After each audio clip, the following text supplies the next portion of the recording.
Big Germ starting off with a forehand here on hole 1, measuring at 468 feet. He was looking for a little skip. What's up, guys? My name is Akeem Williams from Shreveport, Louisiana.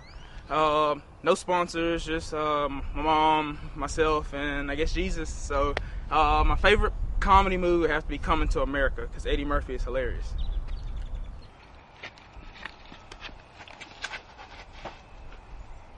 Akeem with a very nice looking shot. Oh yeah, nice. And carrying very nicely. Great shot by Akeem.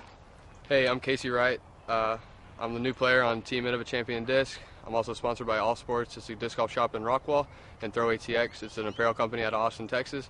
My favorite comedy movie would be Step Brothers. Third on the tee is Casey.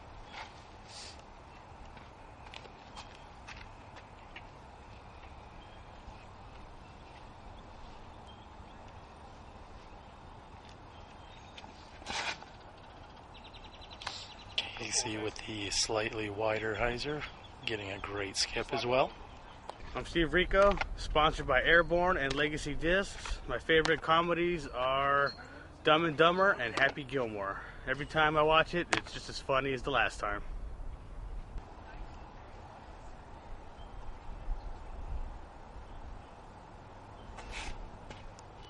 And Steve Rico with a forehand roller. Puts him out in the open. Great shot by Steve. Very nice. Hi, I'm Chris Farnham. I'm from Lindale, Texas. I'm sponsored by Millennium and Heiserbaum. My favorite comedy would have to be Horrible Bosses. Thanks.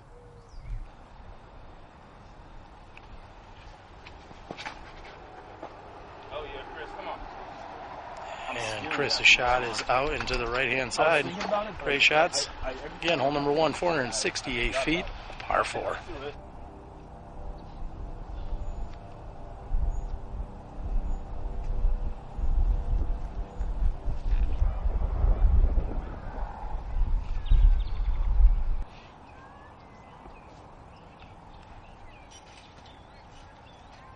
Just a bit short.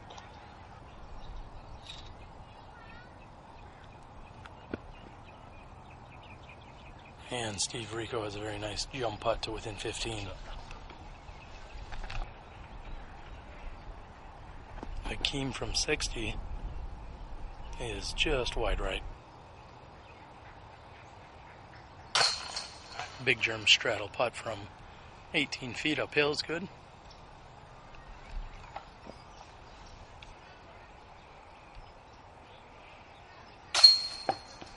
And Chris's left side and out. No problems for Steve Rico to card the birdie 3. This is Casey for 3.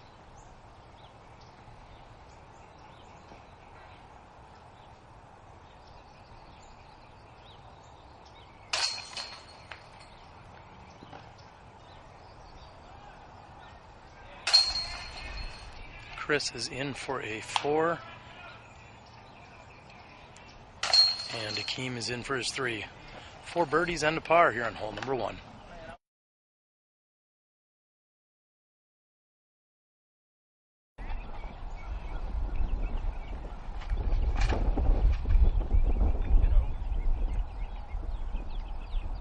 Big Germ shot going out and left as the wind is pushing right to left here on this par 4.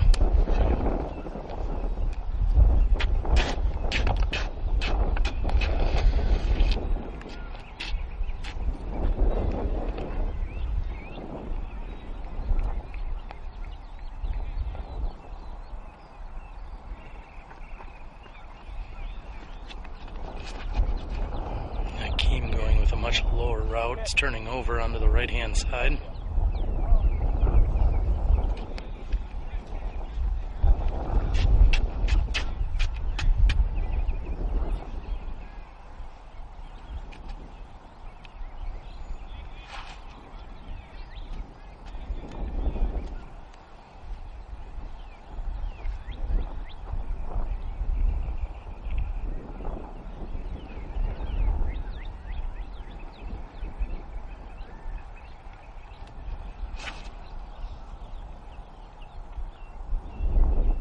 Going down the left-hand side is Casey's shot. There is OB on the left-hand side, a sidewalk that runs the entire length of the hole.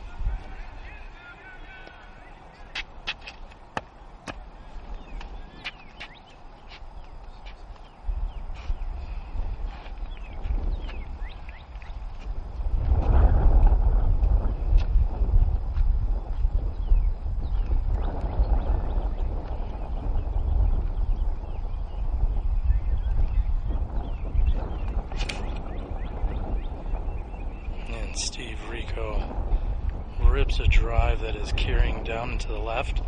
You really want to be either far left or far right here to be able to attack the pin.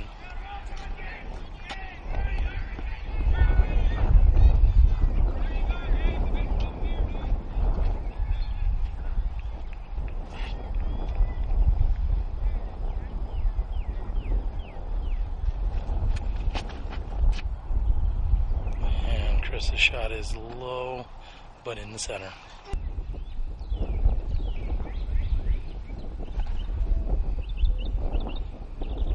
Chris goes up and over for the hyzer.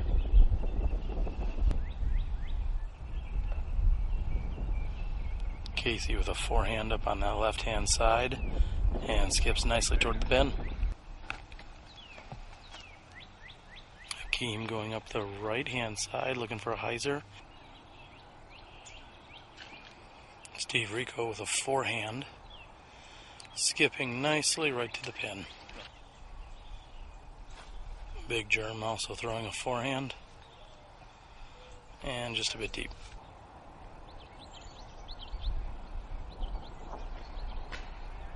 Chris's putt is just off the front edge of the rim.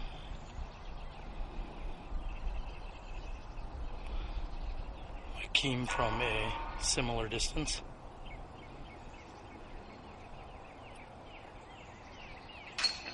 And his is in for the birdie 3.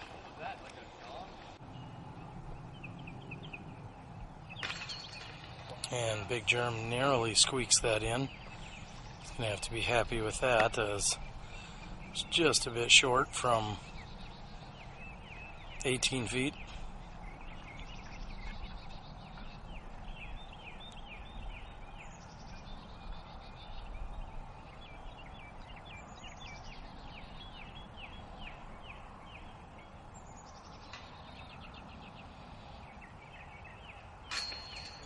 And Casey with the birdie.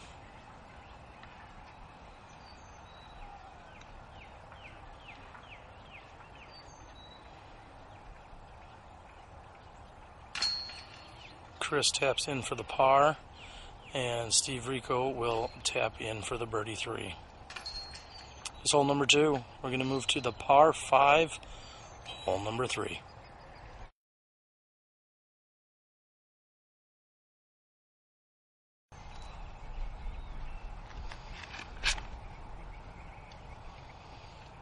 And Big Germ with a very nice forehand shot off the tee here.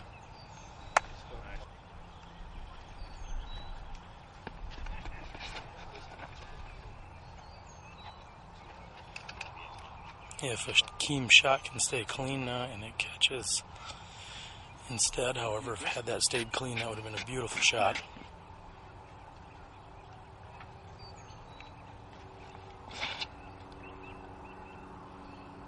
Casey's shot is straight with a little bit of hyzer finish to it.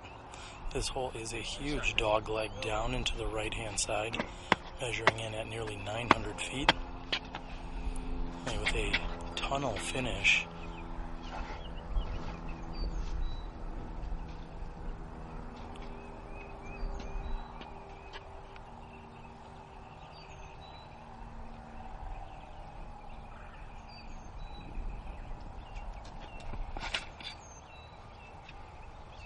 Rico shot is up and to the right if that can stay clean. Looks like it may have caught a tree.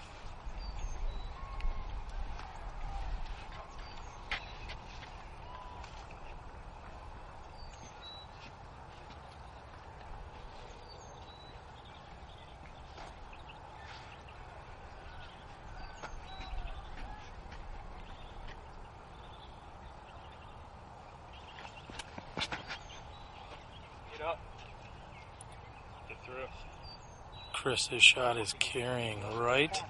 Again, if that's clean, that's going to be a great looking shot. Lebowski. That's my favorite movie. It's my favorite comedy. Big Took Lebowski. you long enough. Well, it's the first time I actually started thinking about it, because when you put me on the spot, like, you close me out. I mean, I just like, oh, I can't think.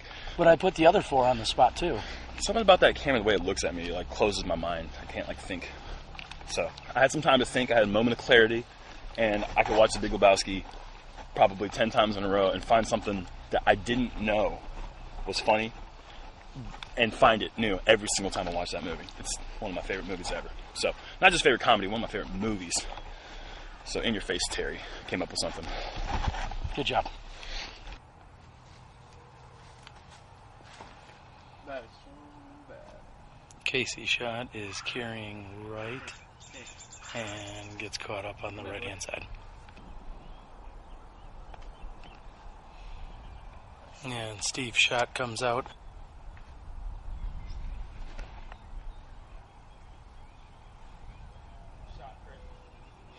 Chris throws a turnover right onto the ridge, perfectly placed.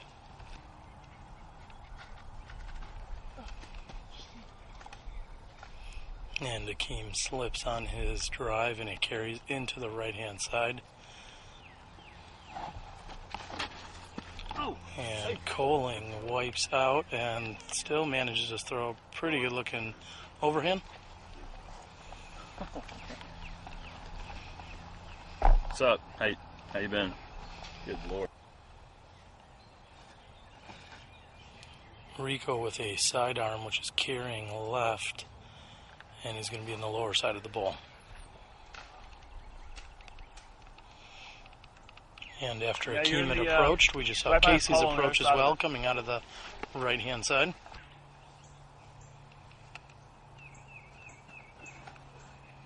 After Akeem had approached out of the woods, he's left with that turnover. Casey goes with a forehand roller, trying to push it down the tunnel. I'm guessing that's going to finish on the left-hand side.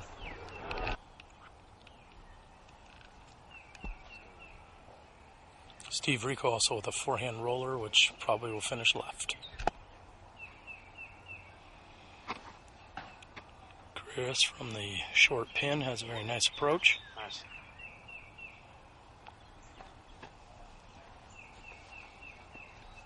And Germ makes a good run.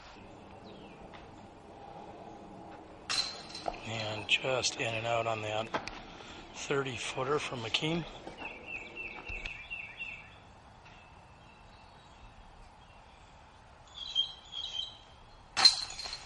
Rico is in. Finished just left and past the basket on his previous roller. Very nice shot.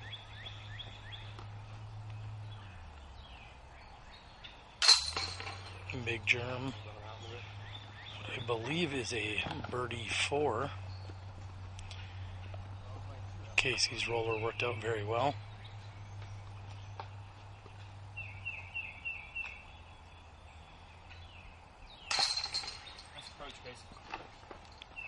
And Akeem and Chris will tap in.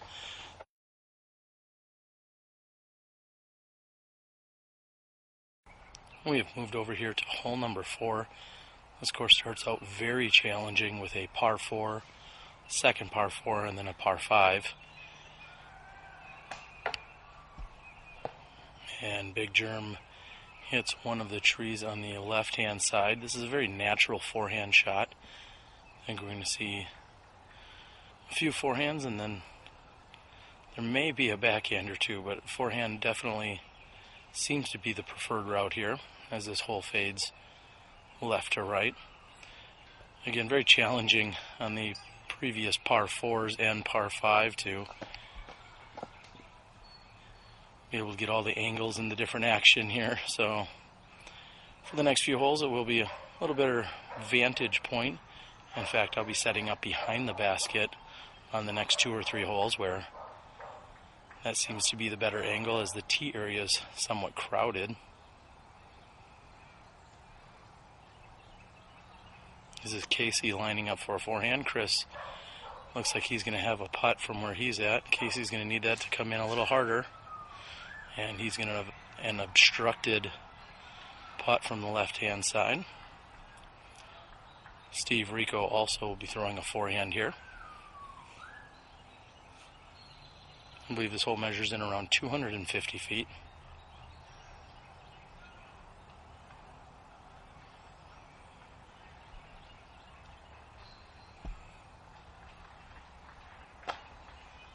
And it does slope somewhat to the right, so when the forehand shots come in, if they're coming in a little bit hot, they may carry downward as Steve's just did.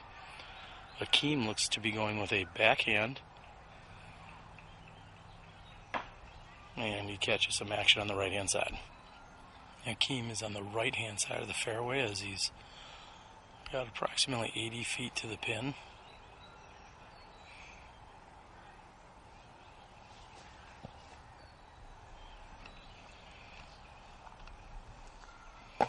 And Coling gets a less than favorable roll to 15 feet away.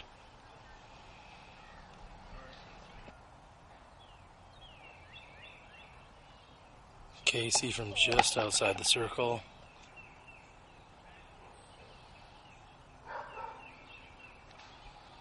And Akeem saves the par.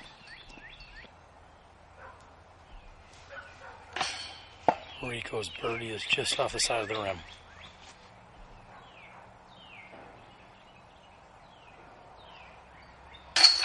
And Chris cards his first birdie of the round.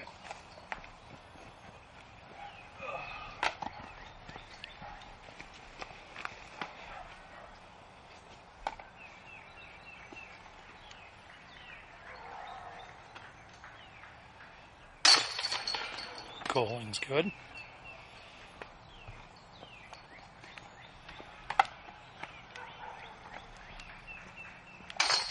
Casey's in, as will Rico. 4 pars and a birdie here on hole number 4.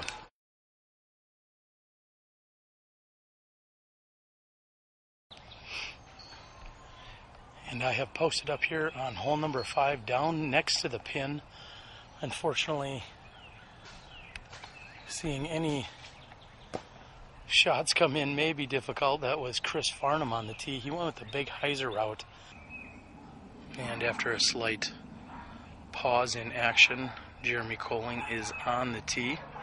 He's going to be throwing a forehand down this very tight and short fairway.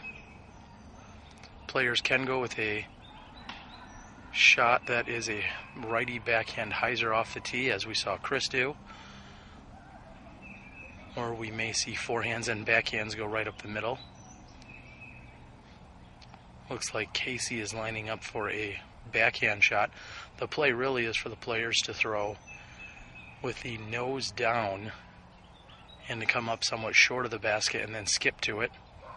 There is casual water just a few feet behind where I'm standing at the moment. And although that was at the right angle, unfortunately just a bit right.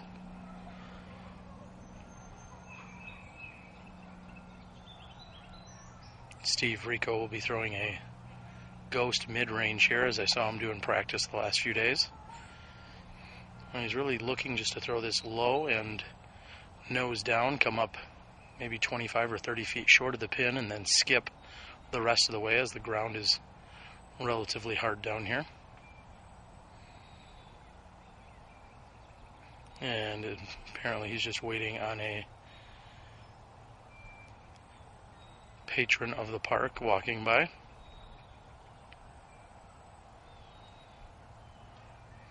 I watched many players try many different routes here throughout the past few days.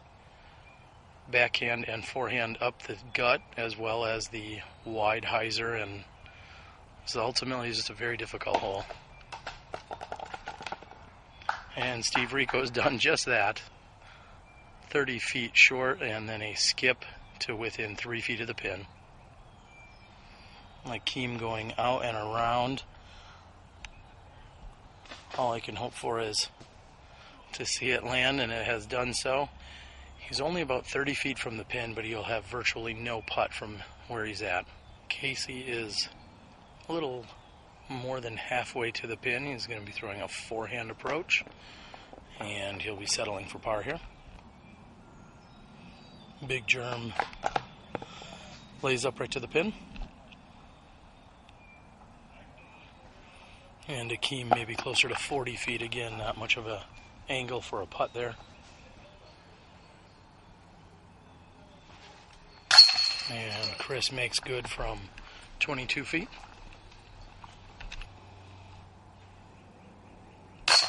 Akeem is in.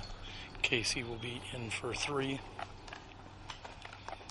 As will Germ and Steve Rico lining up for the short birdie 2.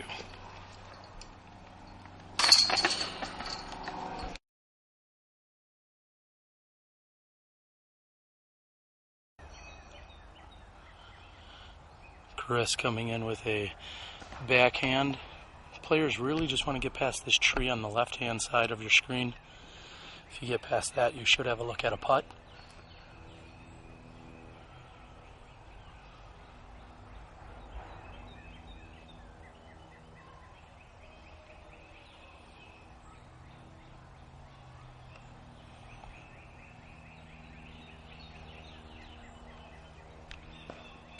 And Steve's going to be just short of there. He should still have a birdie look from 22 feet, maybe 25.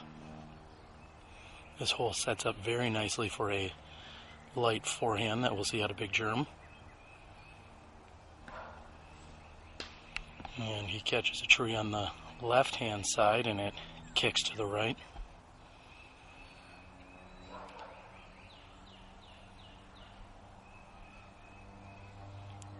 Casey lining up for a backhand shot.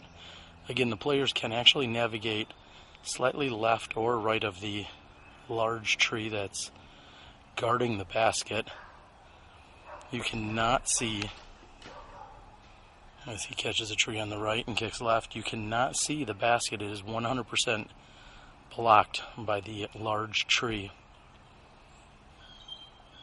when you're standing on the tee. This, like the previous hole, or previous 2 holes, I should say, are very good birdie opportunities for these players.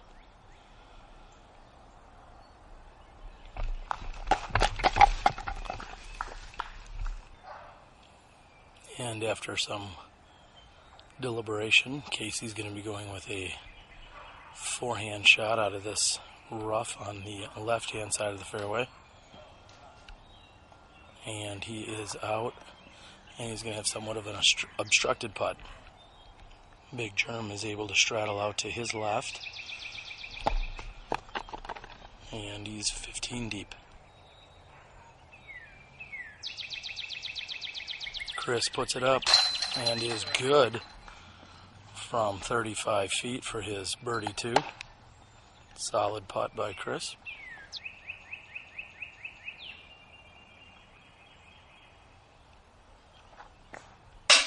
And Casey's par putt is off the top of the rim. Akeem makes good on the birdie 2.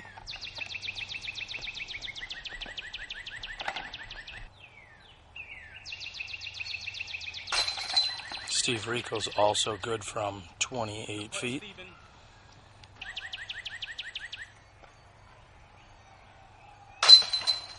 And Big Germ is in. Casey with the bogey 4, Big Germ par 3, Steven, Akeem, and Chris all with birdie 2s. We're about a third of the way through. We're moving over to hole number 7.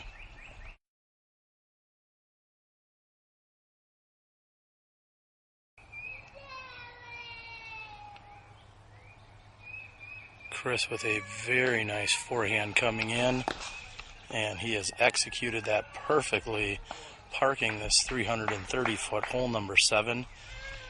I believe that will be his 4th birdie in a row.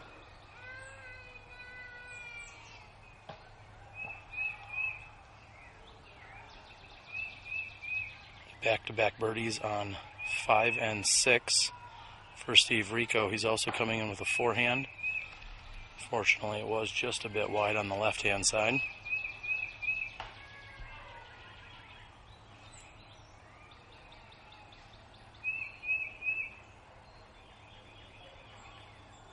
Akeem is deliberating whether he's going to throw a forehand or backhand. Looks like he's going to line up for a backhand shot. The forehand is certainly the preferred option if a player is capable of it here, as this hole bends to the right the entire length. And we see Akeem hitting the right-hand side and then kicking very favorably into the center of the fairway. He should be able to get up and down from there. This hole, of course, sets up very nicely for Big Germ.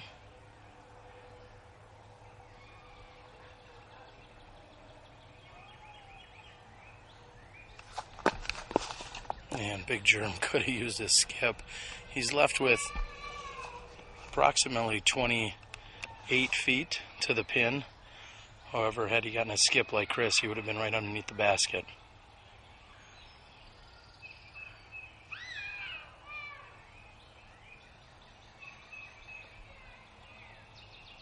Casey also lining up a forehand shot here.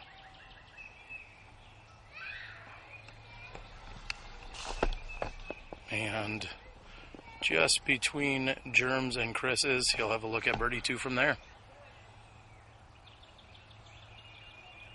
Steve Rico's shot coming in after being on the right-hand side, and unfortunately he's going to be short.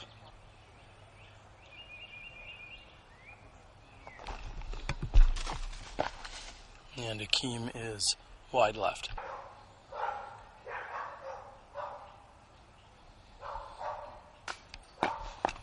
Rico's par attempt is just a bit short.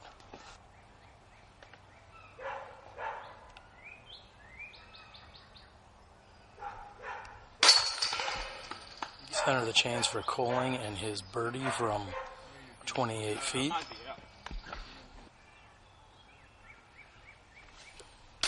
And Akeem's par attempt from 25 feet is just off the chains.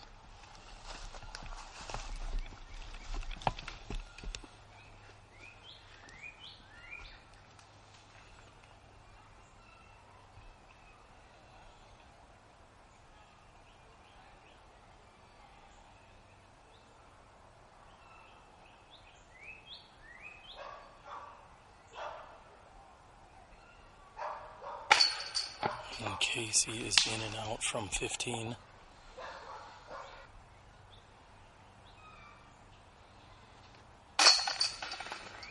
No problems for Steve. He's going to card a bogey for. Akeem looking to do the same.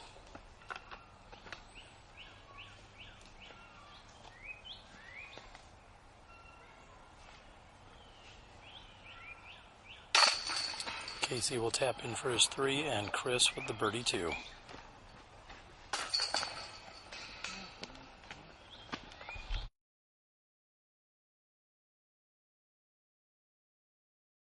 We have moved over here to hole number 8, which we will see many, if not all, of our players throw a forehand shot. This tree right in front of you is a mandatory tree. The players must navigate to the left-hand side of the tree. Hence the forehand is the preferred and most common shot here.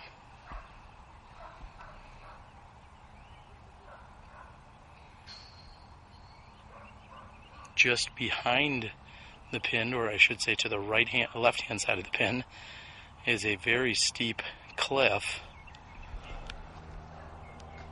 And Big Germ may have just found himself going down that cliff. It is a very well guarded and protected cliff in terms of trees and shrubbery. You certainly do not want to find yourself down there.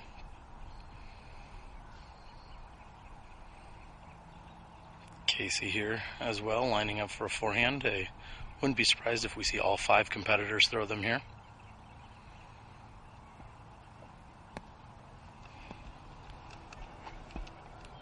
And Casey looks to be on the left-hand side. He may have stayed up, however, certainly flirting with that cliff.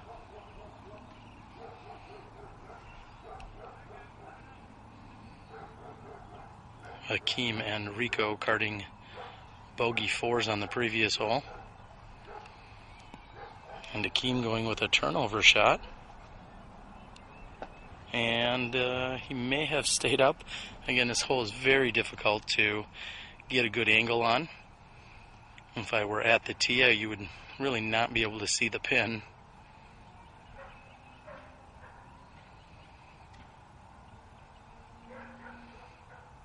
I expect a somewhat low forehand out of Steve.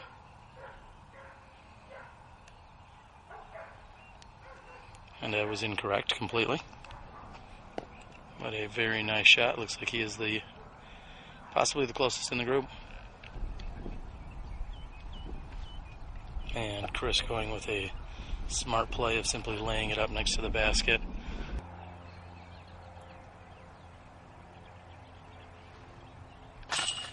Steve Rico is in from just inside 30 feet. Akeem had approached. He was at the bottom of the wooded cliffside.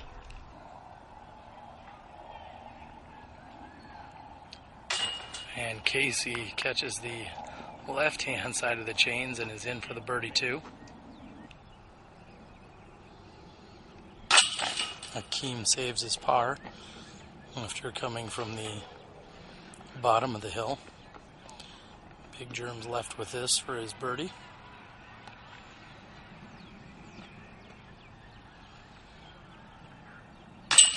And Big Germ is in.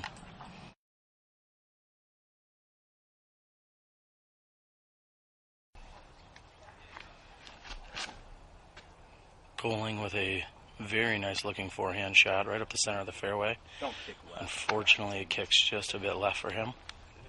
Yeah, kick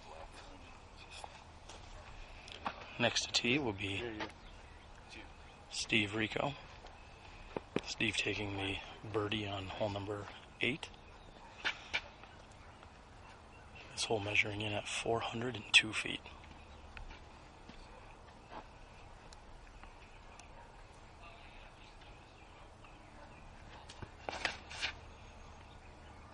Clean. Come on. Ah.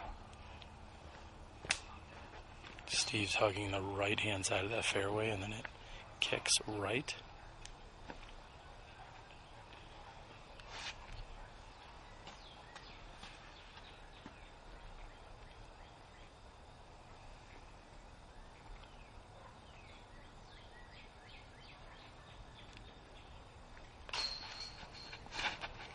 And Casey, I believe, throwing a low champion Mako 3.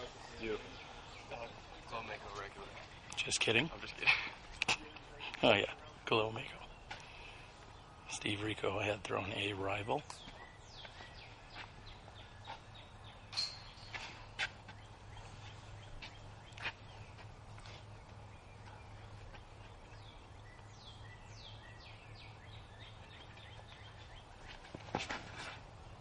Keep bending. And a very nice looking shot. Chris has pured the fairway.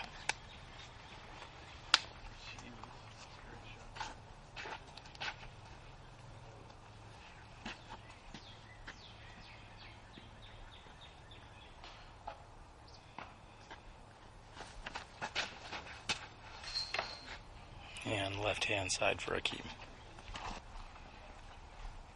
And Akeem throws back toward the fairway as his only option.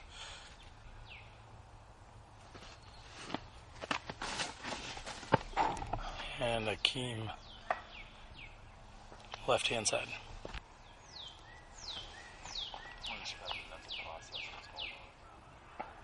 Rico has a great shot.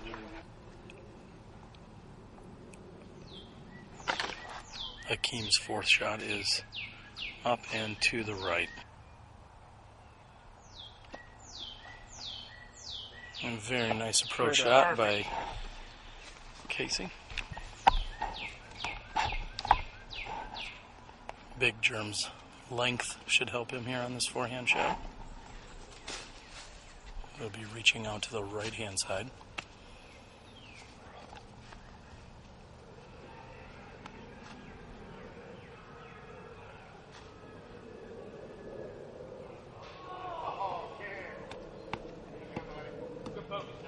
And a good shot by German.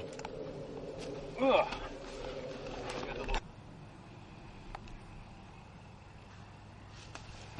Come on. Oh.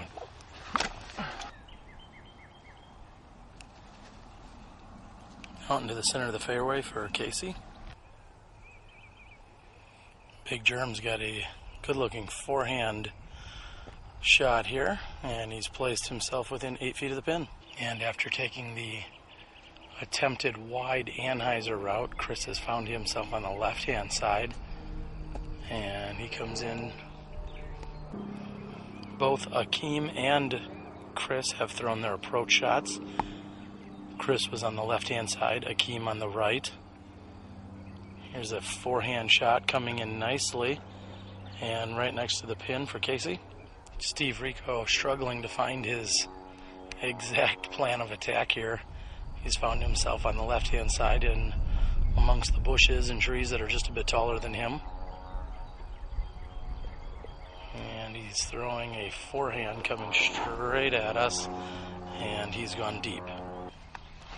Akeem getting tricky, throwing a lefty forehand from the woods. After going more than 100 feet deep, Rico is putting back at the basket. After a great approach, Chris goes for the layup. He's going to settle for a 4 here. Steve Rico's putt is up and in. What a great save there. That's going to be for a 4. Akeem will put in after finding the rough on both sides of the fairway here. Chris had said he never lays up, however that felt was the best move to do here. He's going to settle for a 4. We're through 10. Let's move on to hole number 11.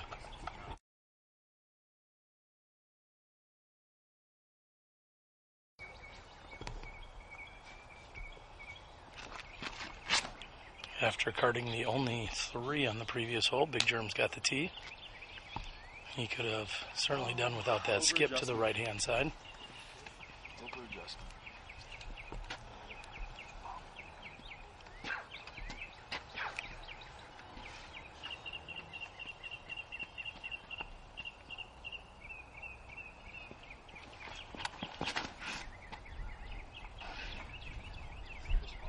And Chris with a beautiful shot straight up the fairway, perfectly placed. This par 4, 627-foot hole.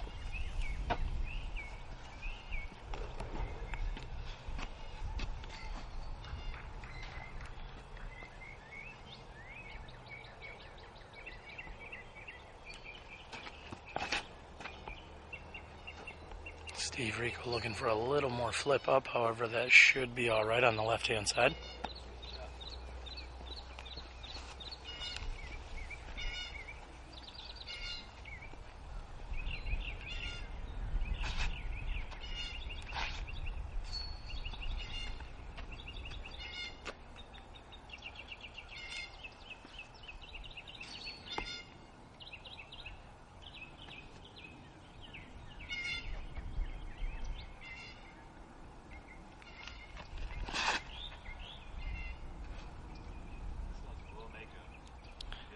Again, going with the Glow Mako off the tee.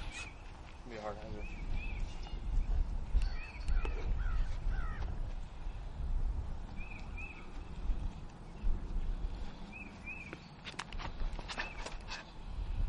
And Akeem going wide right. He's hoping that can get carry back onto this fairway.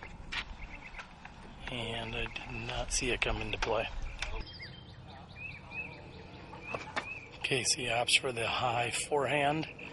Needs it to hold its line a little longer. That's going to finish strong out into the field on the right-hand side.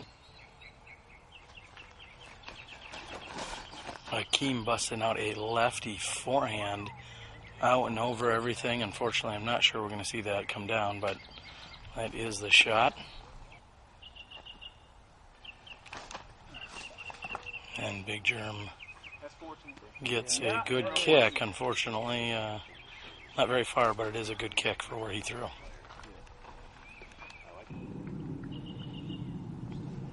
Steve Rico going with a high cut shot that actually gets up toward the basket and has rolled just past it. He'll have a look at a putt from there. Big Germ with a forehand shot coming in nicely. Just a bit short.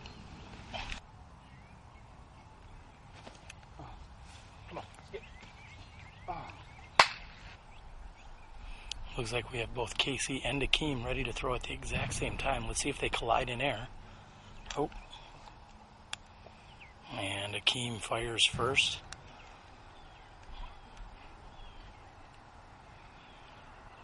Casey was lined up and ready to throw, and then Akeem did. Good run. Steve Rico rolled more than 50 feet past the pin. Just think he's one of the best players in the world. However, 65. Big Germ says it. He's one of the best in the world. Solid putt for birdie 3 by Steve Rico. Yeah.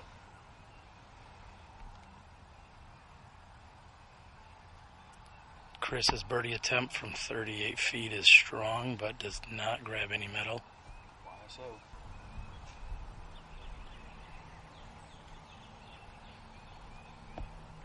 And Chris struggling just a bit with his putting.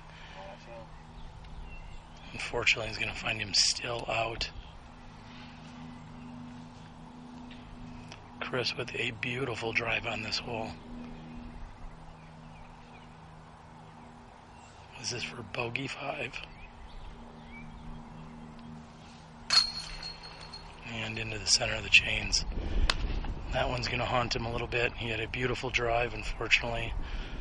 A rough approach, and then a few extra putts.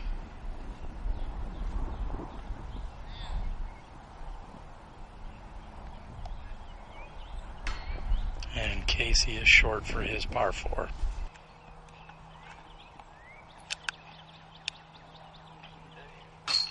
And Coling is in for 4. He thought it was a little high, but it snuck in. And Akeem taps out. Rough hole for these gentlemen. We're going to move on to hole number 12.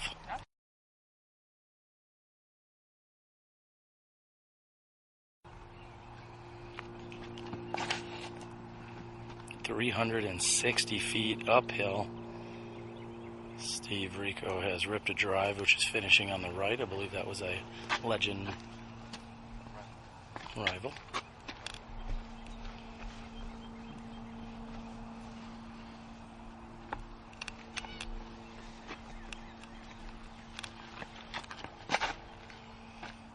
Big Germ going with a turnover. It is fading beautifully toward the pin, and it looks like he had maybe even slightly outdriven it. Akeem, third to tee.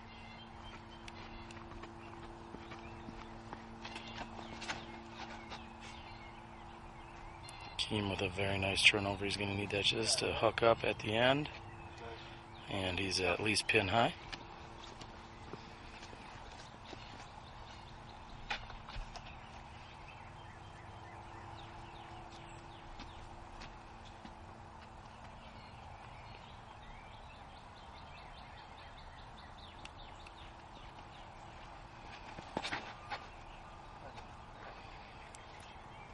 Chris needs a little finish on the end. And fifth to tee is Casey.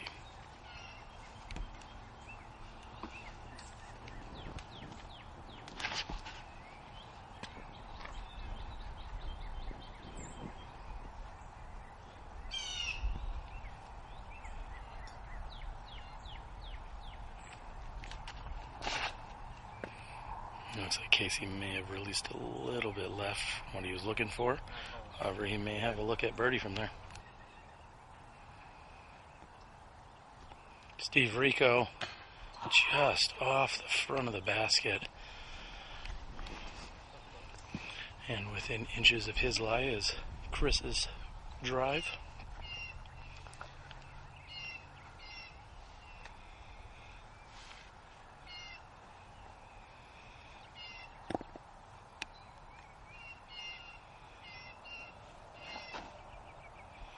And Chris is wide right. Big Germ with another straddle. And that is left side of the chains. Germ has noted many times he's found himself in a straddle position. I would suggest he stays away from the rough.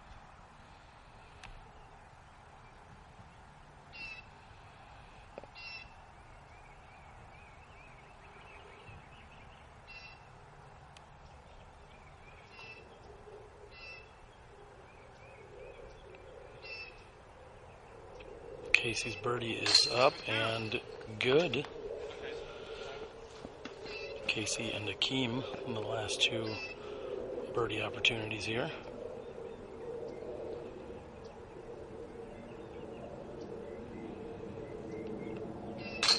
And Akeem is just barely up and over that rim.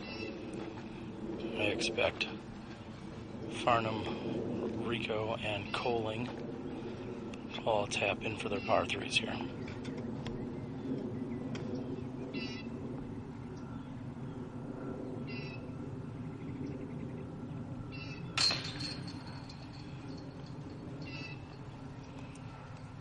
Farnham's in, Rico with just 10 feet.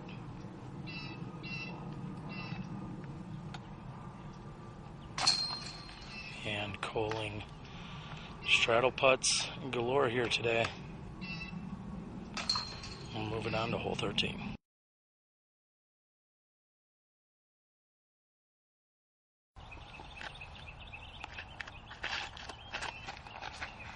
Akeem going with the low right hyzer route. It's going to be just a bit short, but he's up there looking at a putt. I ain't short. Just kidding, he's not short.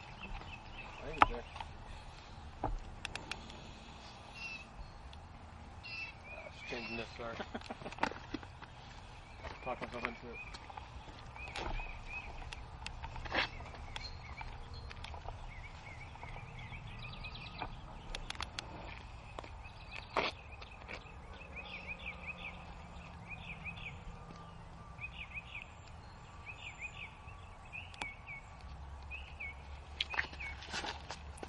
Casey has a disc change. Catches a tree on the left-hand side.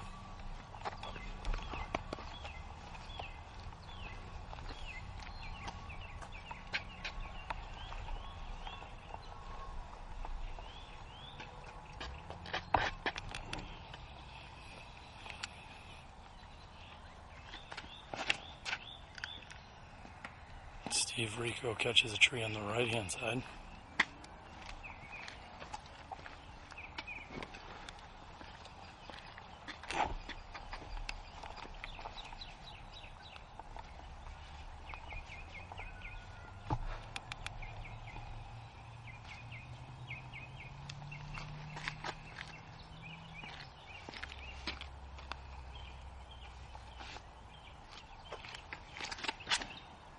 Big Germ needs a little bit of hyzer finish there.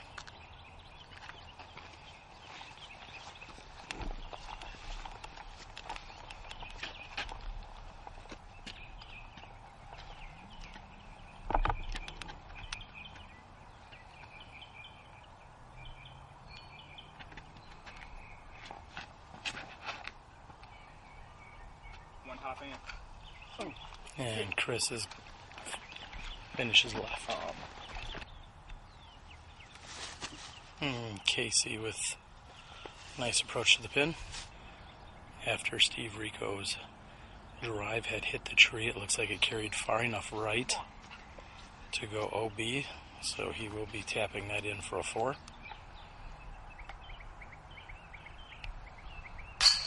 And Big Germ makes good on the straddle putt. 13 holes, it's his 13th straddle putt.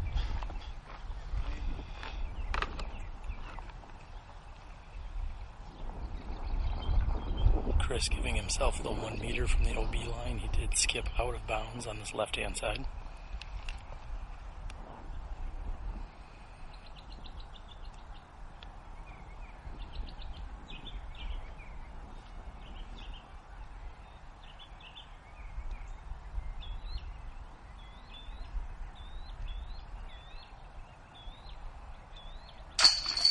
Chris saves his par after going OB on the left-hand side.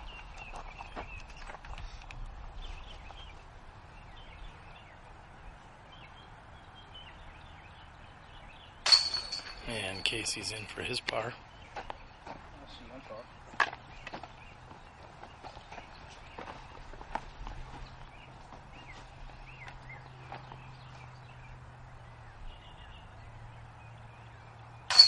Rico is in, and Hakeem stands corrected in that he was, in fact, short, as I called. What do you think of that, Big Germ? I mean, I think it was an incredible call on your part. Like, you're all the way down the hill, and you're so short, it's hard for you to see that kind of angle. And you called it correctly, and, you know, Hakeem was wrong. He got the birdie, but he was wrong. So who wins? I don't know. We're all winners here.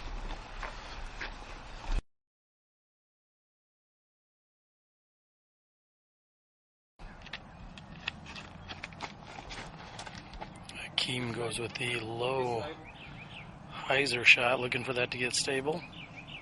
It's going to be on the right-hand side.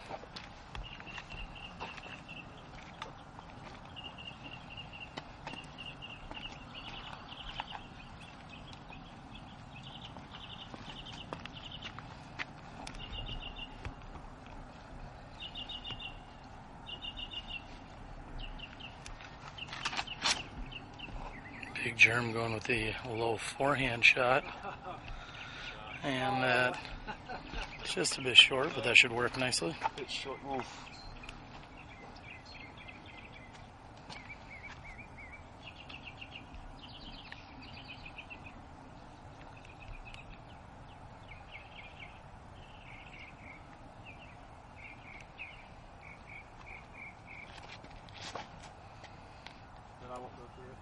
Do it.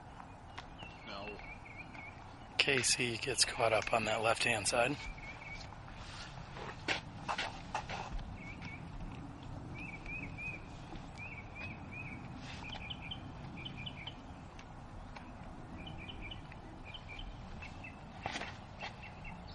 Chris also going with a forehand. Just a little bit short.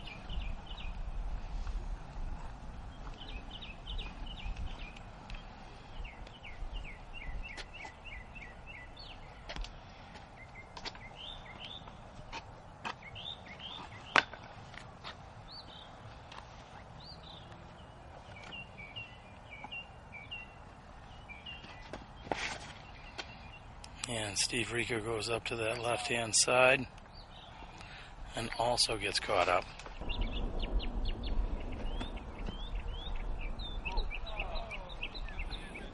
Good attempt by Casey from about 75, maybe 80 feet.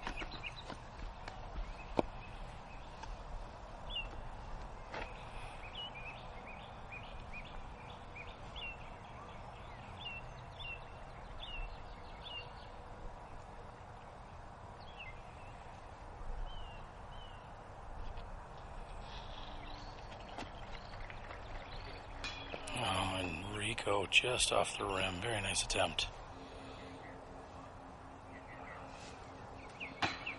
And Chris is just off the front of the basket and gets a nasty roll. It's more than 20 feet away.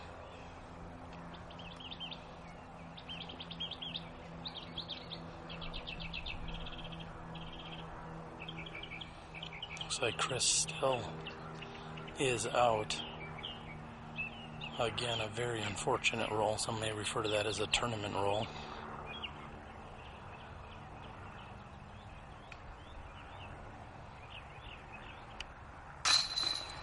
And he recovers nicely. Hakeem from just about the same distance as Chris.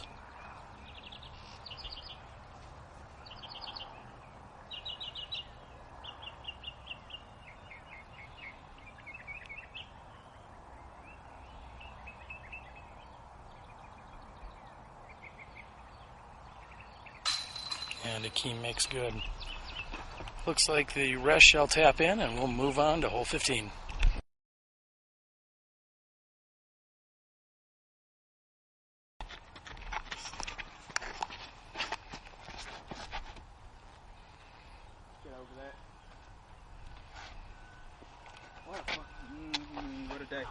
Hole 15 is a 292-foot hyzer shot for a right-handed backhand thrower.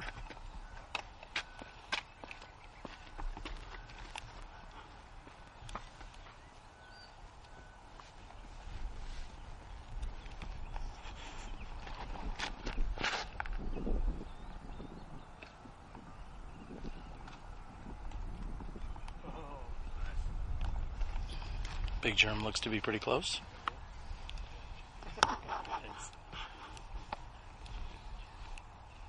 Casey is third to tee.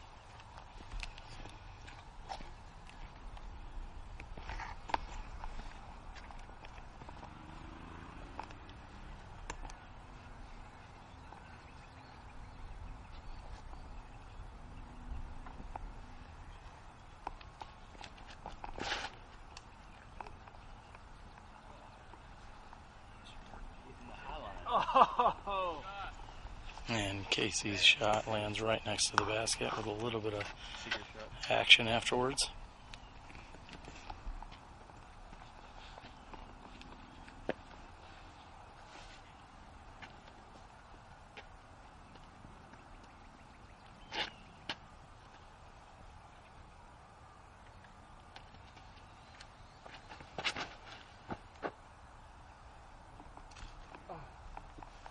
And Chris's shot is caught up on the right-hand side.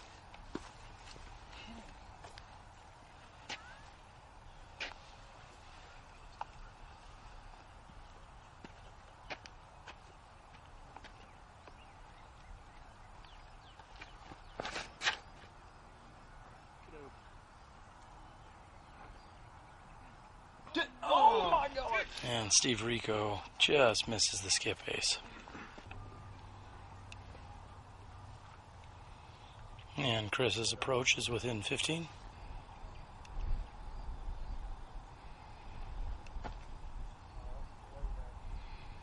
And Akeem is next to the pin as well. And Casey gets up and over the rim. He's going to cart the birdie 2 here on 15.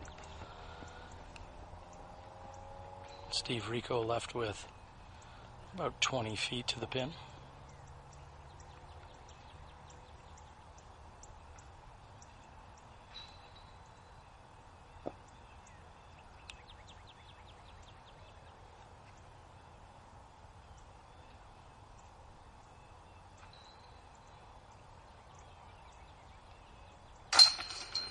Nice putt, Steve. As expected, Rico makes good. Big Germ's going to be left with less than 10 feet for his birdie 2. He won't be able to complain about a straddle putt here. It will be an option, but I don't think he's going to go with it.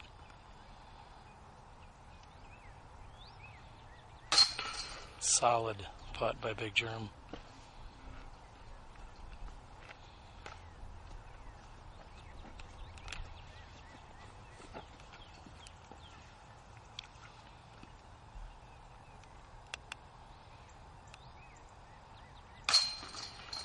Chris is in for 3, as I expect of Akeem.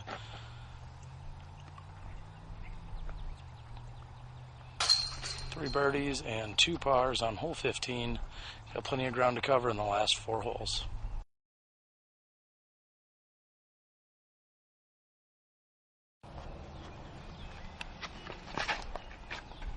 Nearly 600 feet here, slightly uphill. Big Germ opts for a very nice looking roller. Solid tee shot here on hole number 16. Again, 573 feet uphill.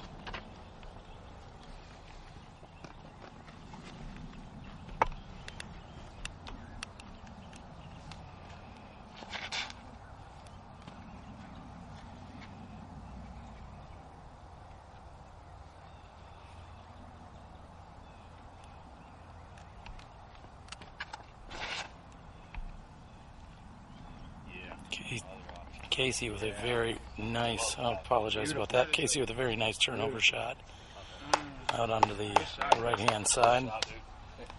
Very nice drive by Casey.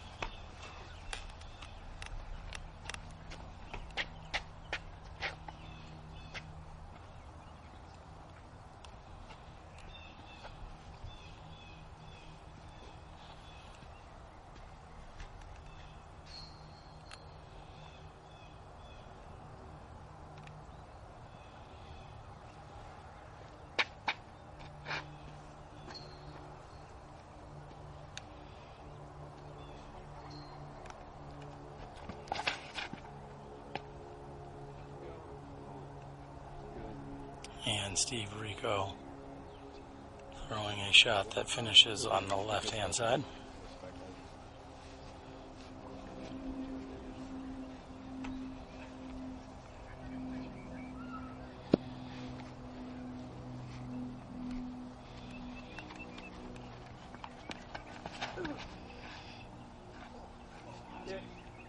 And if that stables up for Akeem, that's going to be a huge crush.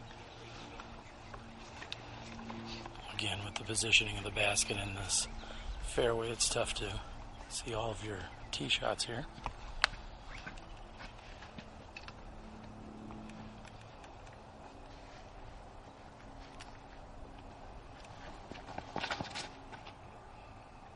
Chris needs a little bit more clearance. And he's got a huge crush. Rico goes with a high hyzer. That should be up toward the pin.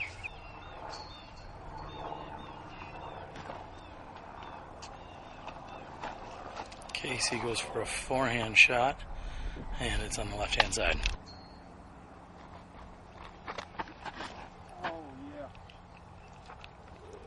And Akeem somehow penetrates through that right-hand tree.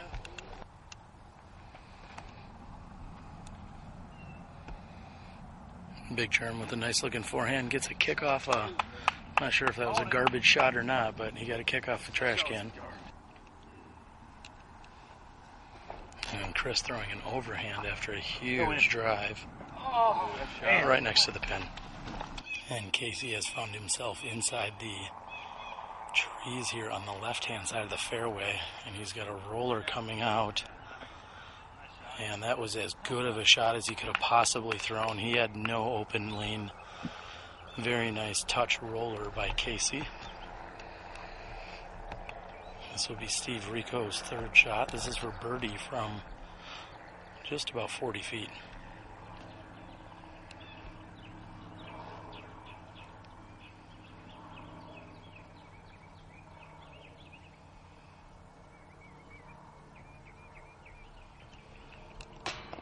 And again, just off the front of the rim. Steve has been very close today, but is at least his third or fourth putt, which has been just off the front of the rim, a little low.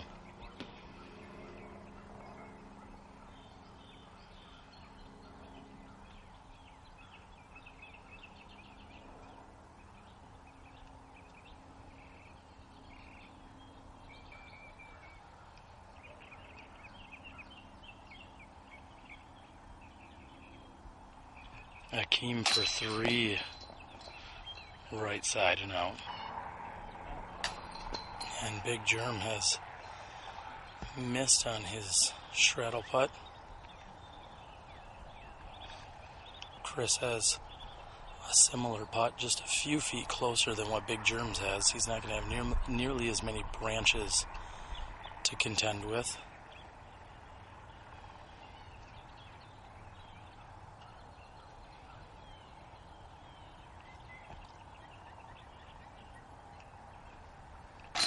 And Chris cards the birdie three. He had to work hard for it. And Big Germ's attempt at par 4 is short. He's going to card a bogey 5. We will see Casey, Akeem, and Rico all tap in here. And they will all card 4s. Got a birdie 3 by Chris, 3 4s, and a bogey 5 by Coling.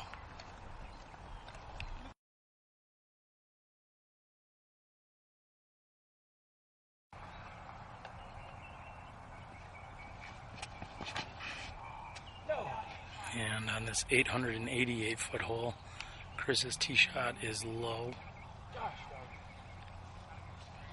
There's OB the entire length of the fairway on the right-hand side.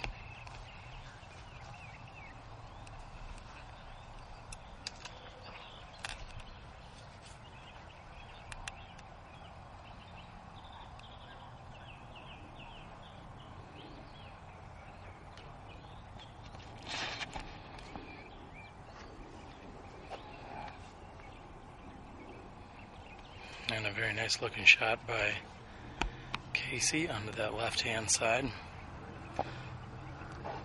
Steve Rico, third to tee.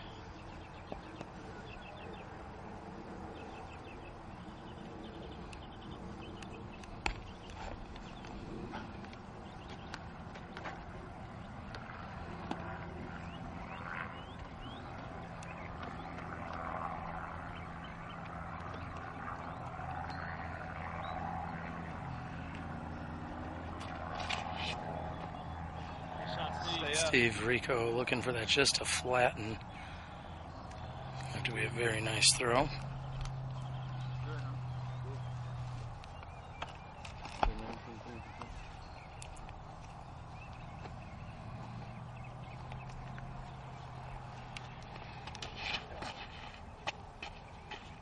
And Akeem's looking for that to flatten as well.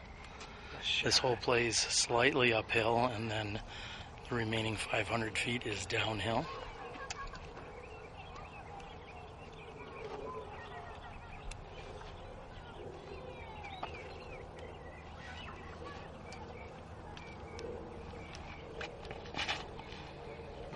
Big Germ with a monster power anhyzer, and he should have the furthest drive of the group. Let's see if he can recover after hole 60.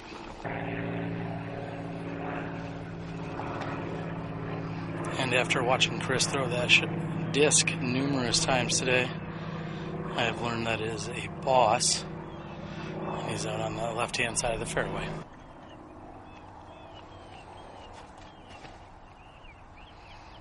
Casey throwing a turnover shot that is carrying nicely. It's going to need for it to hook up, and then it's carried to the right.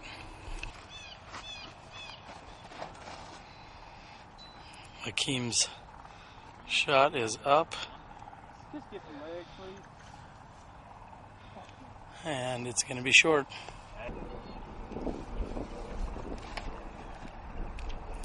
Steve Rico throwing a legend rival. He could use a little bit more turn. However, that will give him a long putt.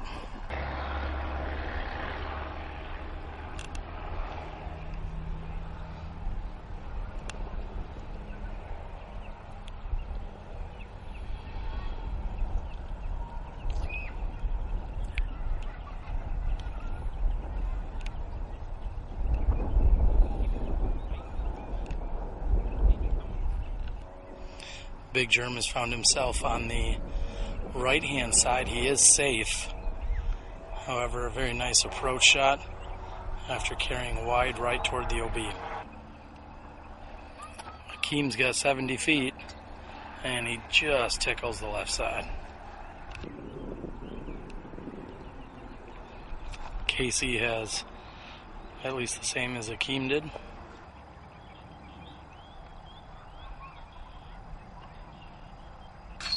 And Rico makes good from at least 50 feet earlier in the round after making a very long putt. Jeremy Colling had asked Steve Rico if he loves being Steve Rico when he walks up to a 65-footer. He certainly should. Heck of a putt. This is going to be Colling for 4. And a lack of a straddle, but he makes good on it.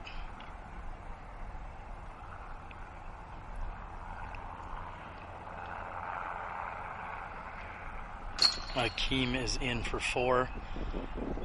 Chris and Casey will do the same, and we're going to move to one of the most beautiful holes we'll see down here this weekend. Hole 17B, they are calling it.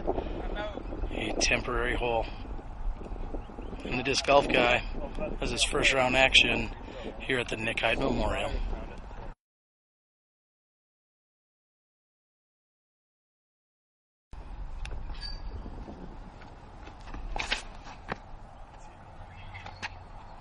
Steve Rico's shot is turning over toward the tree, and he comes up on the right-hand side.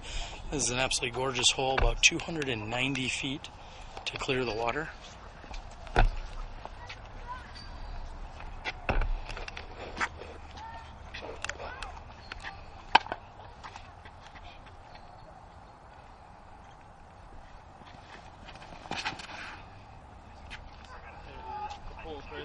Chris has thrown a beautiful shot. This hole measures in at, they were saying 425 feet. Others have said it plays more like 450. That was Chris's Scorpius.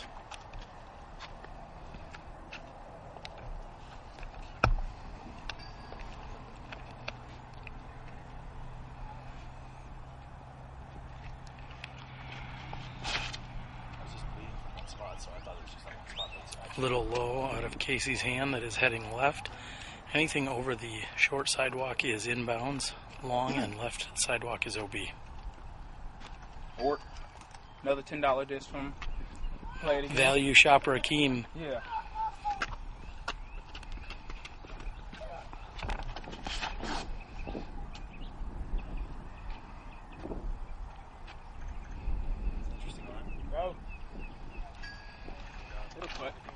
A little bit on the right hand side.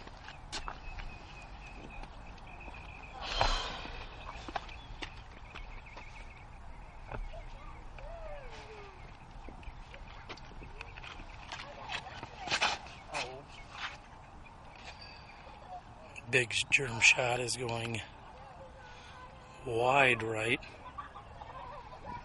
and he is in bounds.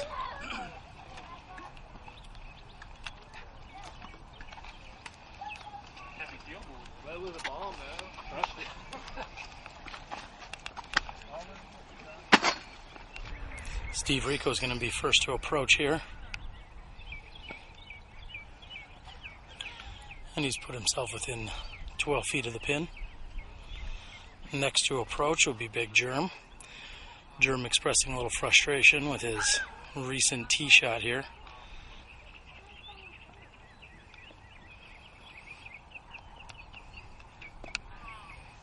And a very nice forehand approach. On the walk over here, Casey mentioned how he's really broken down his form and mechanics over the last year and kind of gone at it a little differently to try and improve his game. Says he's feeling better, although he's not 100% comfortable. Akeem's looking at the birdie too and just short.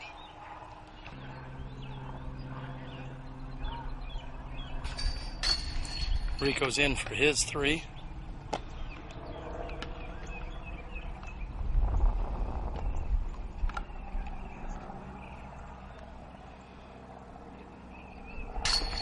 Coling, no problem as well.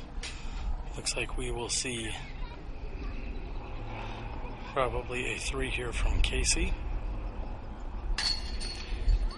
And a three from Akeem, and with the crushing Scorpius drive,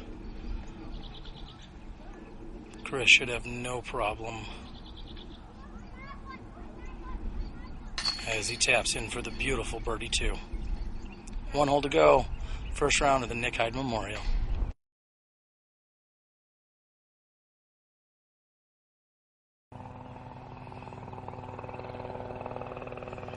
And Chris Farnham throwing his final drive of the round. And it looks like it has skipped up into the, we'll say, nasty shul on that left-hand side. If a player is going to miss anywhere, they need to miss wide right and not tight left. Anything on the left-hand side of the fairway near the bushes or shrubbery is absolutely treacherous and not a very good look at the pin. And Steve Rico has thrown a perfect shot right next to the pin.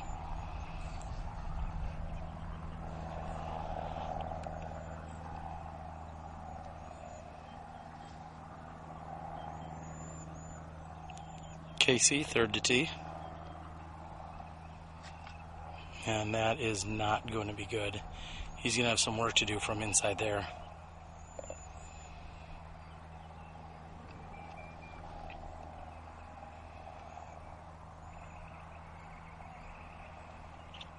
Fourth to tee is Akeem.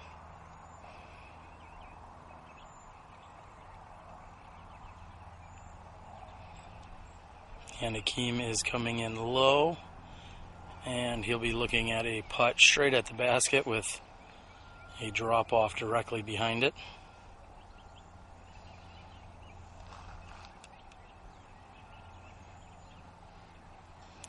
Big Germ final throw. And that is going to be rough.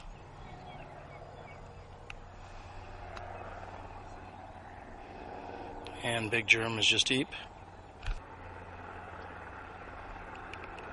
Casey's got an up and over roller, however, that's needing to finish left. He's going to have to try and get up and down for a bogey.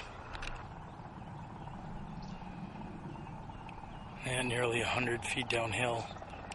Casey, his disc got up and started to roll down the hill.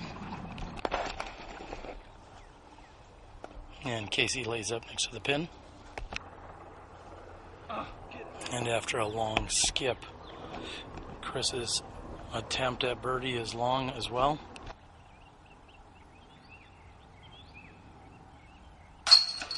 Chris is in and round complete.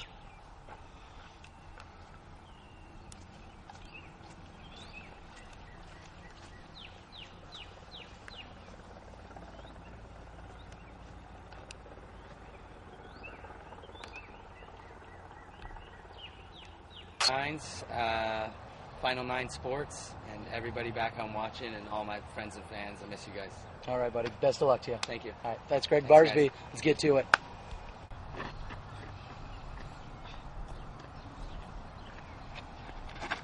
And Greg Barsby tees off first here. And hits a tree on the left-hand side. My name's Paul McBeth. I shot a 53, and for lunch I had a sandwich, a Parmesan sandwich, which I only ate half. Save it half for the round. Sitting in second place right now is Paul McBeth, 3 back of Greg Barsby.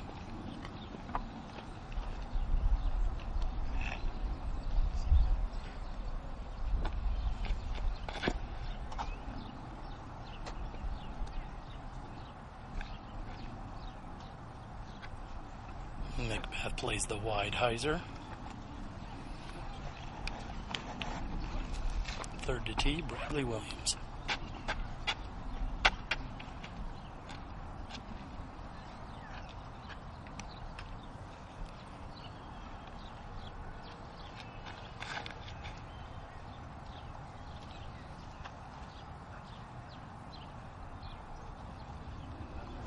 And Bradley's shot carries just left of the pin after a few skips. Fourth to tee, Nate Sexton.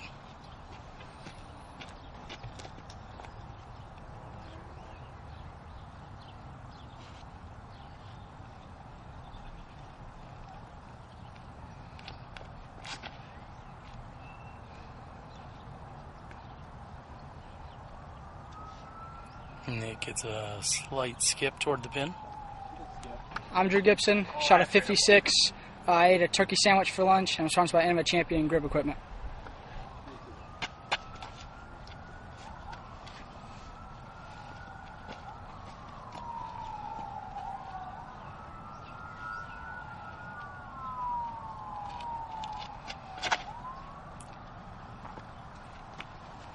Taking a high hyzer is Drew Gibson, and he catches one of the poles up top.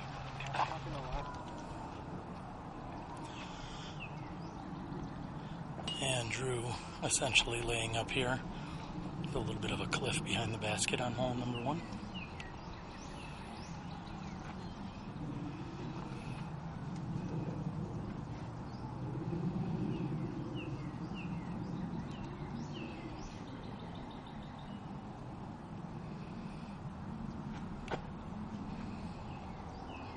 And from 80 feet, Greg is just right.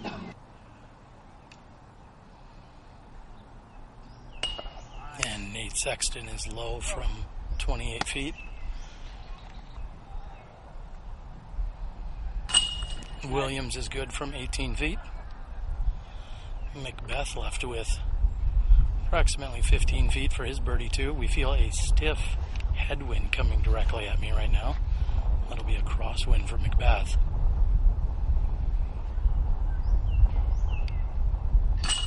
And no problems for Paul. We see birdies by McBeth and Williams and pars by the other three.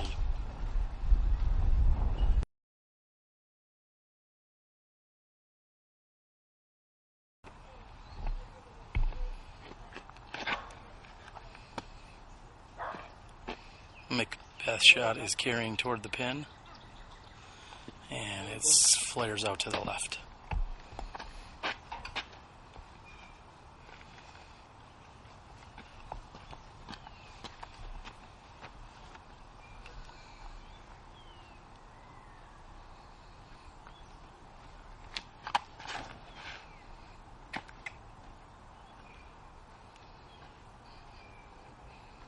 Williams' shot gently finishes left.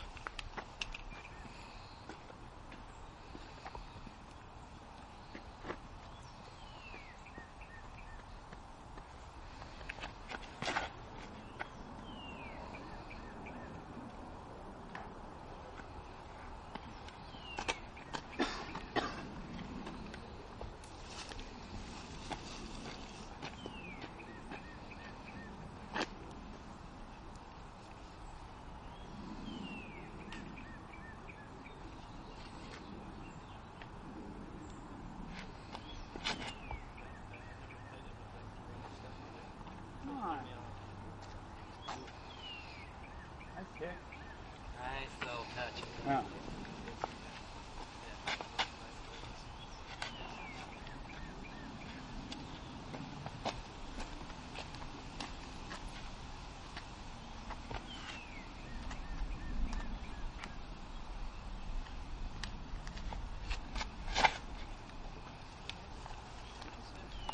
Gibson shot is fading left and catches a tree.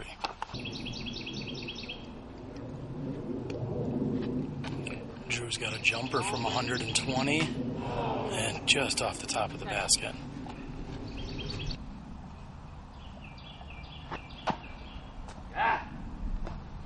Barsby is off from 70.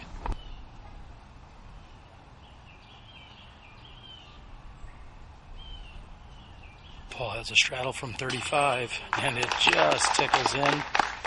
The delight of the crowd.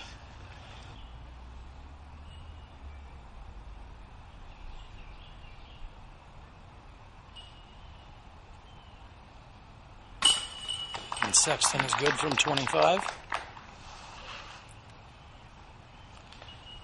Looks like it may be Bradley Williams. Bradley threw a putter off the tee here on this 372-foot hole.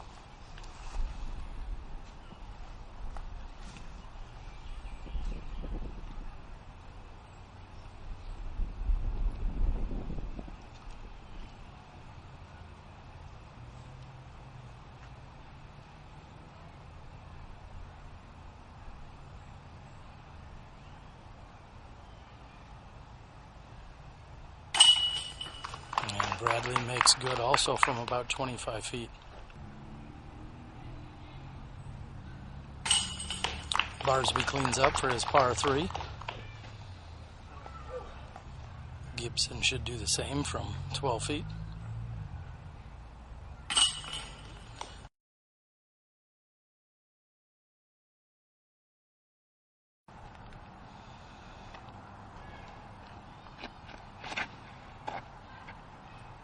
And McBeth rips a destroyer out into the right-hand side. He's playing for a little bit of a skip there.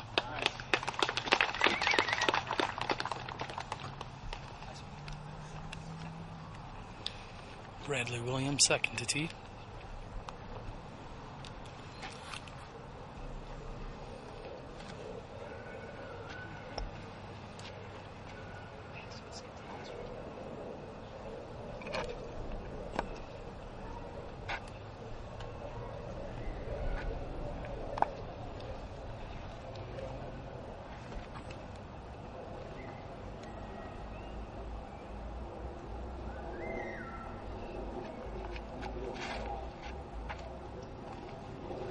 Bradley Williams also going to the right. Unfortunately, no hyzer on that shot.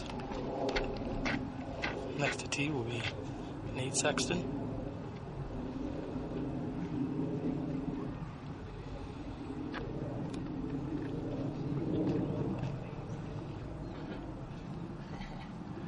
Ah, sweet, you made it out of the way. Slow down.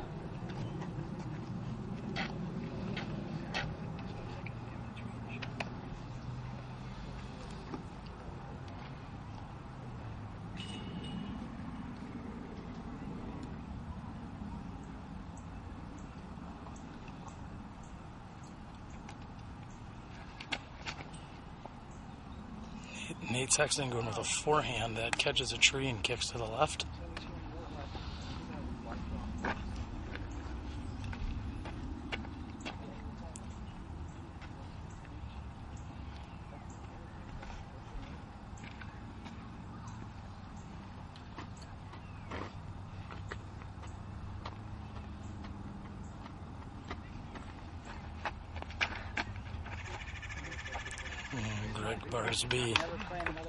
Greg Barsby stopping himself here on his run-up.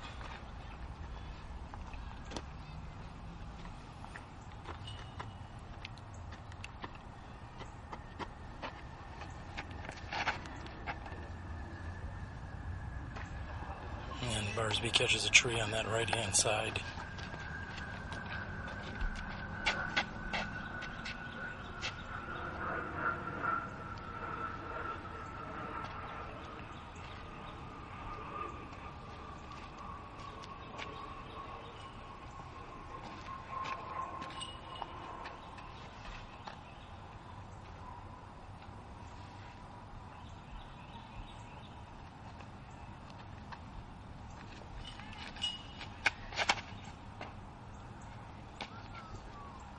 And Gibson's shot is coming in and finishes on the right.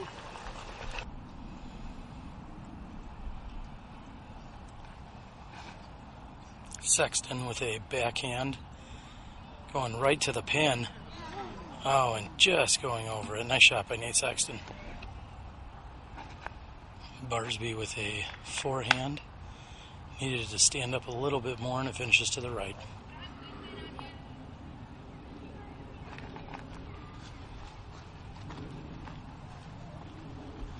And just short is Bradley Williams' second shot.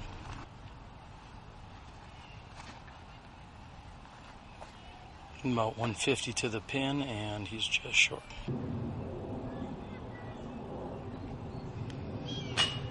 And McBeth's attempt from 30 feet is just high.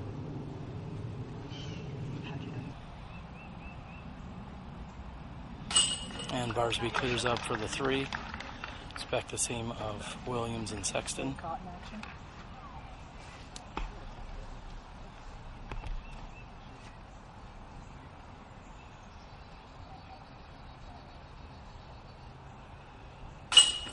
And that should be everyone for three.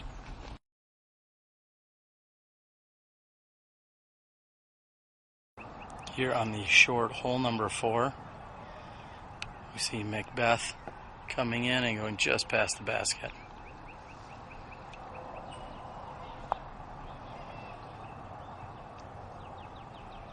All 5 competitors carded 3s on the previous hole.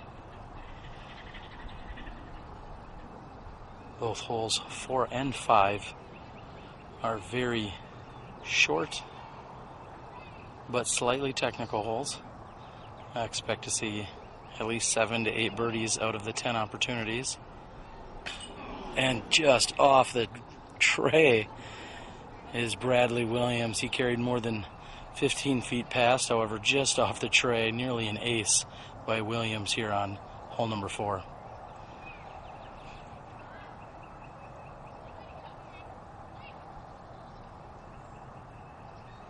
Nate Sexton, one of the most proficient forehanders in all of disc golf.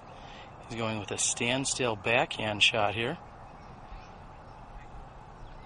And very efficient as he rests just 5 feet from the pin.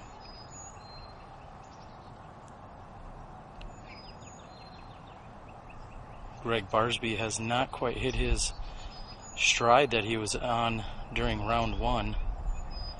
Barsby shooting what I believe was a 15 under par, unofficially rated a 1086. Barsby going with a forehand here off the tee. And just narrowly missing the basket as well.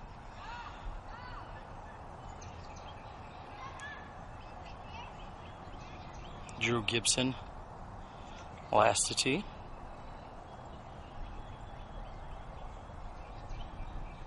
Drew just turned 19 a few weeks ago.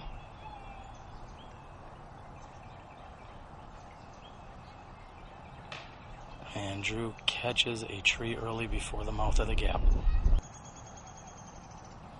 And Drew with more than 60 feet to the pin is just short. And Bradley off the rim. I had earlier mentioned that I thought he carried 15 feet past. It was more like 35 to 40 feet after almost acing the hole.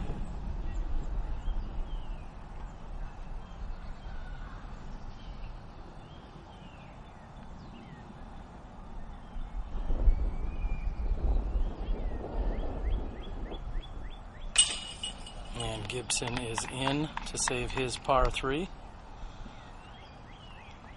Barsby looking to get a birdie here. He's about 27 to 29 feet away.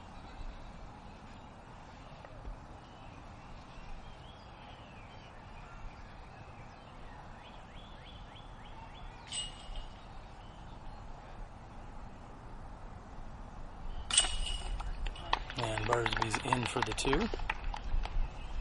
It is his first 2 of the round. Paul McBeth looking to get his 3rd birdie of the round.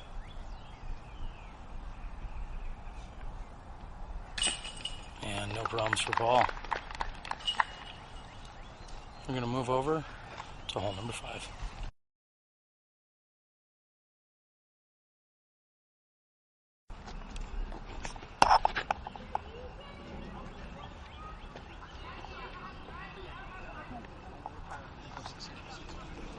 Paul McBeth with the hyzer out and around.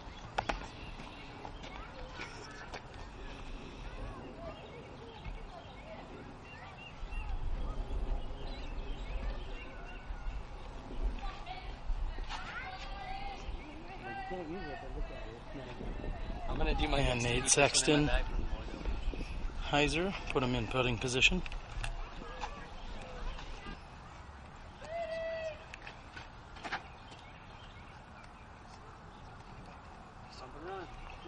And Greg going with a much lower hyzer shot, playing for the skip.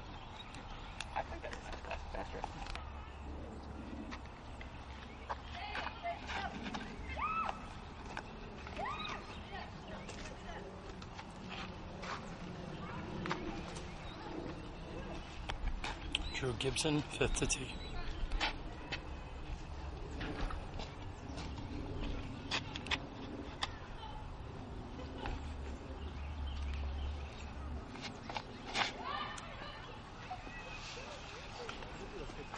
We saw the wind push that down. Drew's going to have a putt from the right-hand side.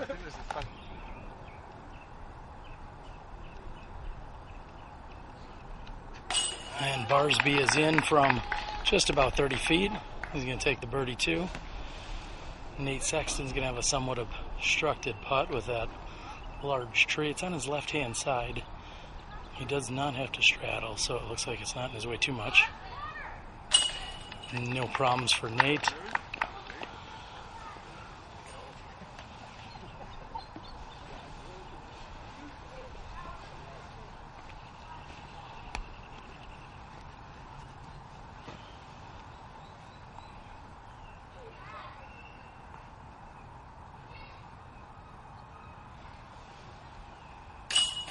And Drew makes good on a straddle. I expect to see all 5 of these clean up for the star frame.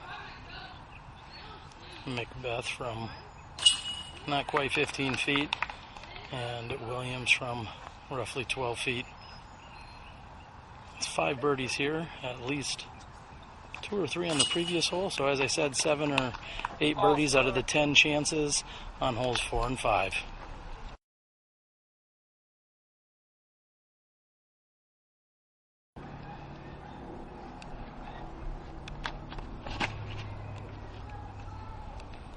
McBeth going with a huge turnover shot here.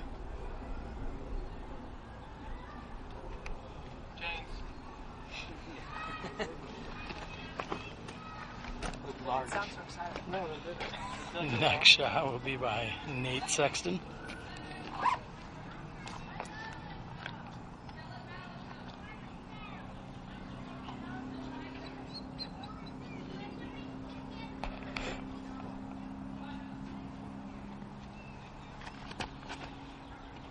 And Nate with a beautiful forehand shot, and if that gets in there, that has set himself up very nicely.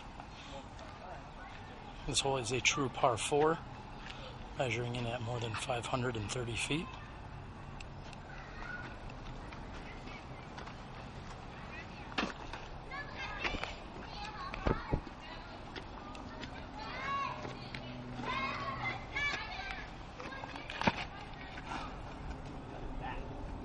And Barsby seemed to have turned over his forehand shot.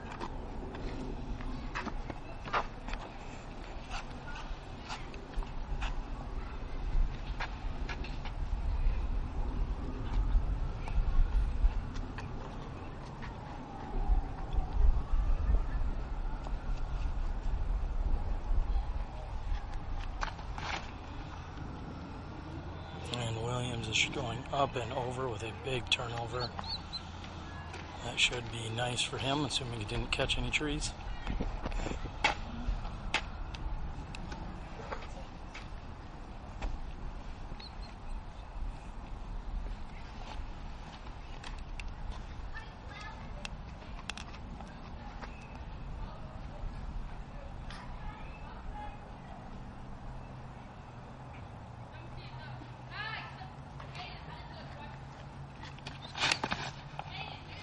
And Drew seems to have a little trouble on the tee. And his shot carries straight ahead and then with a slight hyzer finish. Barsby throws a forehand eagle, which unfortunately gets up and finishes straight for him.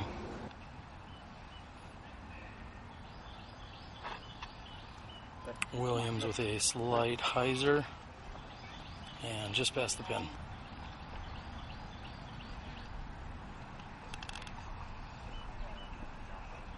And a great run by Drew.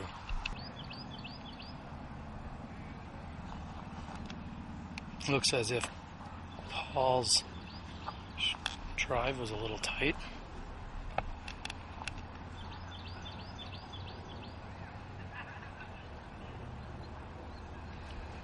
Nate with more than 100 feet to the pin.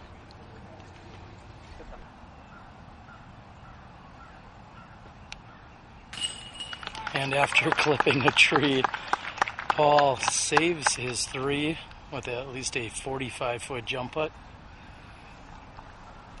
Teammate Nate is very impressed. Absolutely.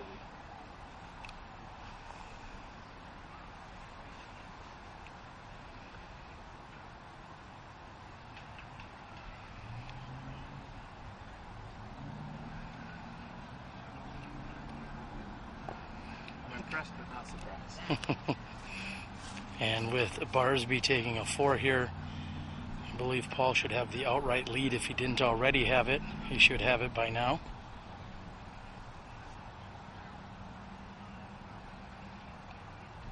Williams is in for the birdie 3. Nate should do the same, as will Gibson. 4 threes, 4 threes, and a 4 here on hole number 6.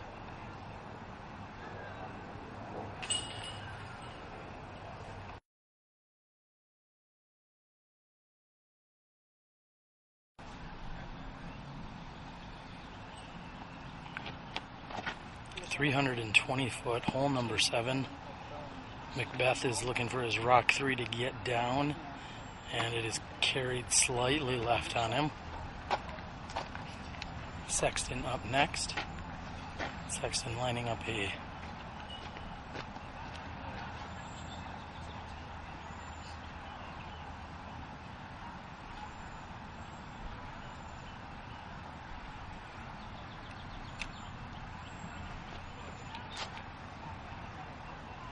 Backhand shot here by Nate Sexton with a mid-range.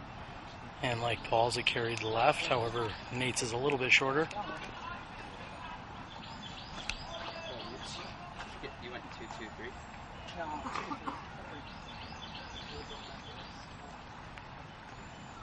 Next to tee, Bradley Williams.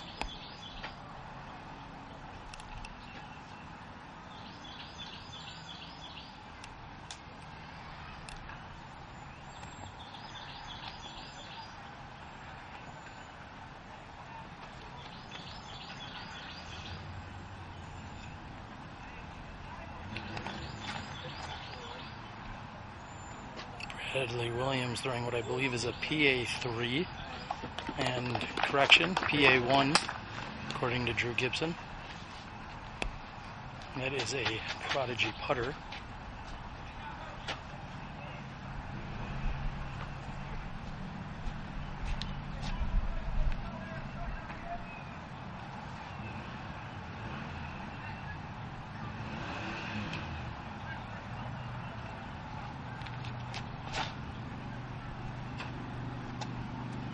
Drew's mid-range, I'm gonna guess that's a rock of sorts. Comes in nicely.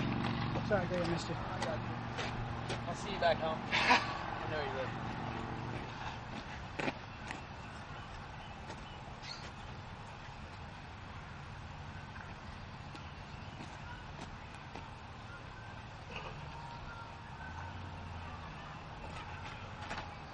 And Barsby throwing what I believe is an eagle. Champ eagle, and it's skipping in perfectly. He's going to have a good look from there, even though he was snuffed on the high five by Drew Gibson. Nate from 35, just a bit short.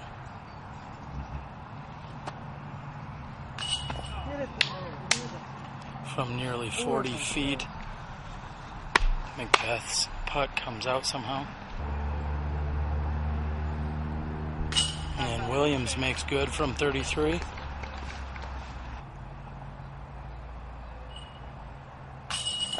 And Drew is no good from 18 feet. He clarified he threw an MD3 by Discmania on that previous drive. And Barsby's going to take the 2. So birdie 2s by Barsby, as well as Bradley Williams. The rest of the card with par 3s. birdie.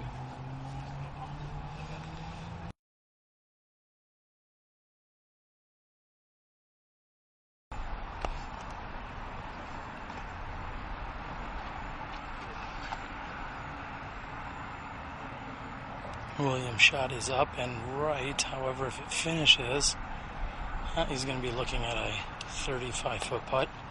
Hole 8 measuring in at 370 feet.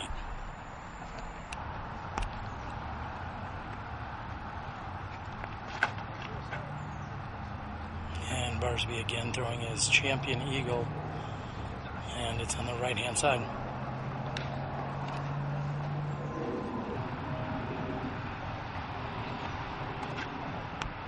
And McBeth knows he misfired right off of his hand. He does get a kick moving forward, however, he's going to be short.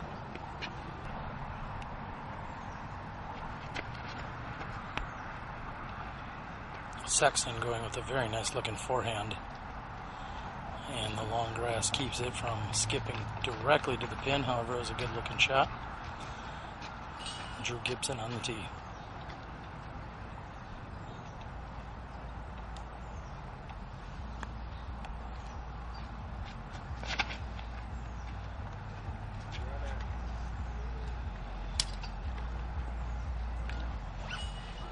Good shot by Drew Gibson.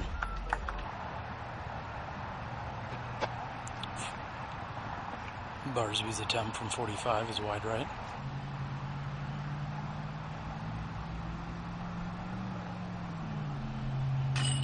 Oh, and McBeth is in and out from 40. Somehow that pushed out of the right side of the chains.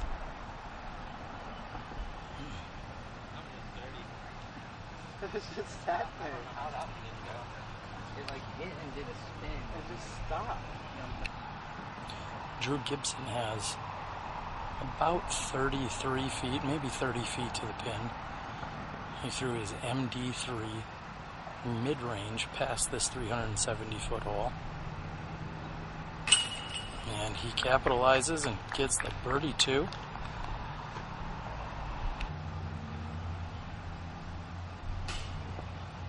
And being pin high and to the right, no good for Williams. And Sexton's going to capitalize with a great forehand drive for the birdie too.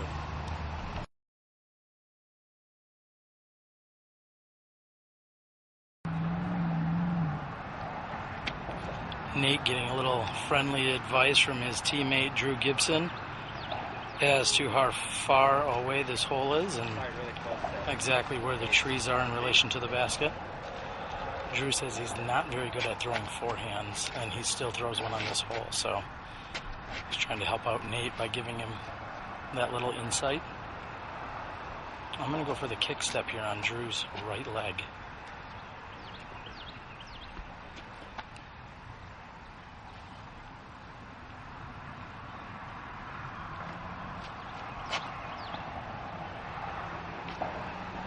Oh, and a hard right turn there.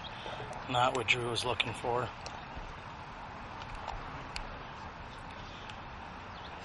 Williams looks to be lining up for a forehand as well.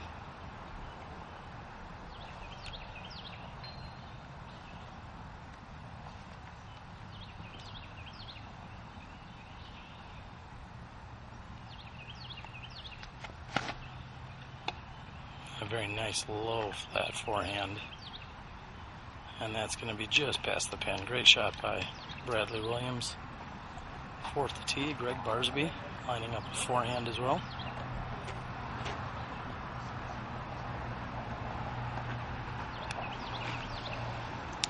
Greg checking the distance.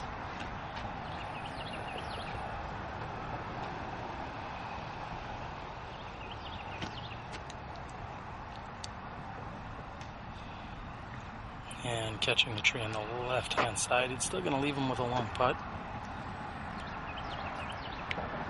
And McBeth also throwing a forehand with what I believe is a Star Destroyer.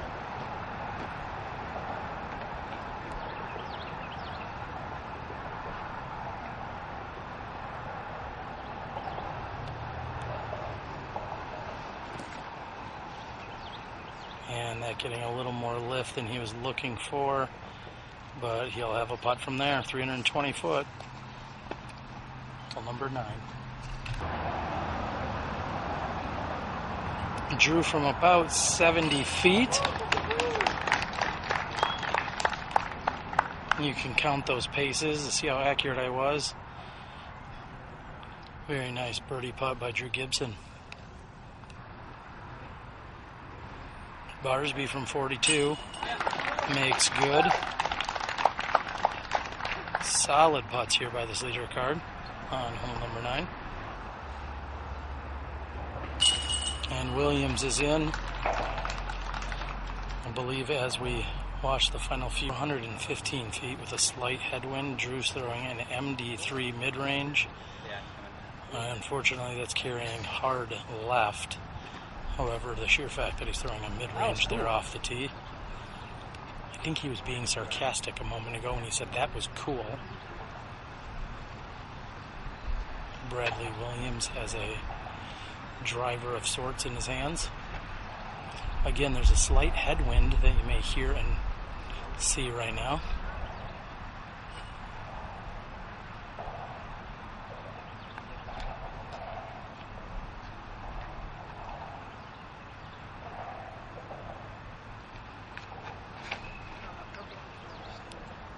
And Williams lets it go low and with a little too much hyzer.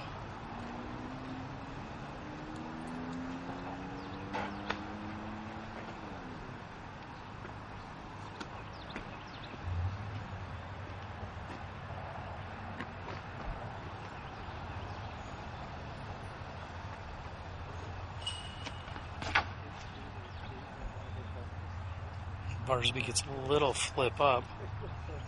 Waiting to see if that's going to finish for him. Nice shot by McBeth Barsby. After carding the birdie 2 on the previous hole, Paul McBeth is still at the back of the box, as they say.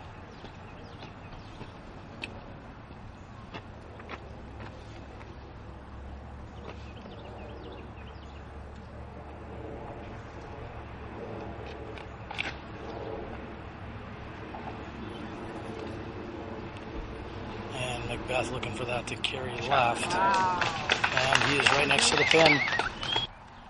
And Drew with not many options other than a little pitch out. Bradley Williams is going to be next to throw.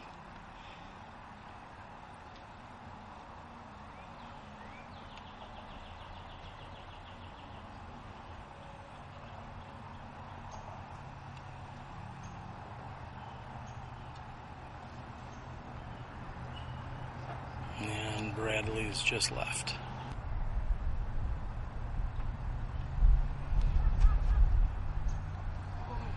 And Nate's bid is right. And Barsby with very little chain is good from just about 25 feet.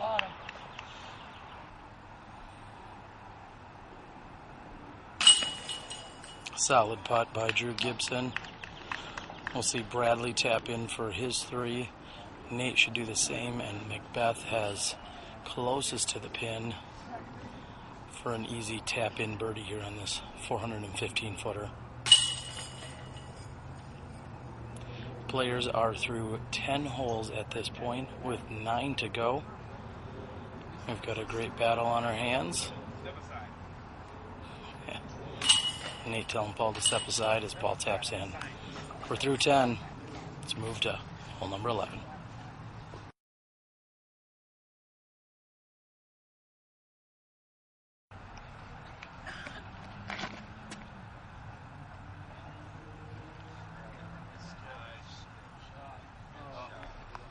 Barsby with a nice looking forehand. He wishes it had a little more skip to the right, but he'll have a look at the basket from there.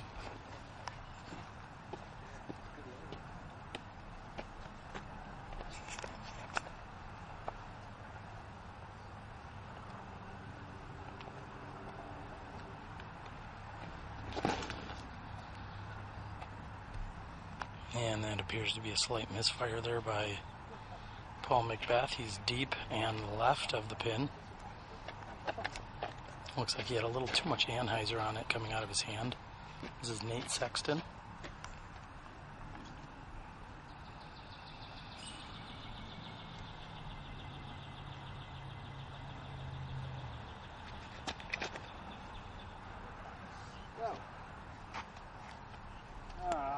Nate also looking to hug the tree line a little bit tighter there.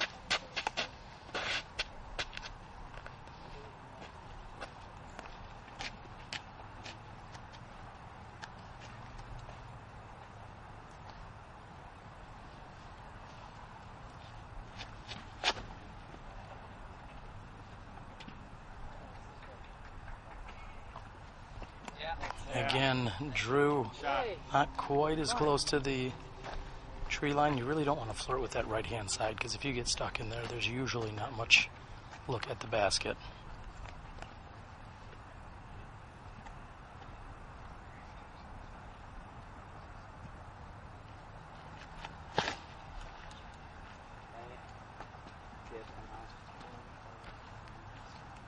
Bradley calling for a skip, but the long grass prevents it.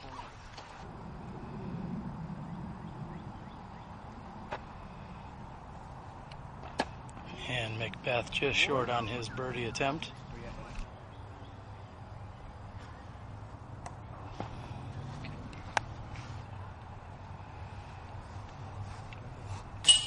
And Sexton is in from more than 50. Great shot by Nate Sexton. Take the birdie 2 here on hole number 11.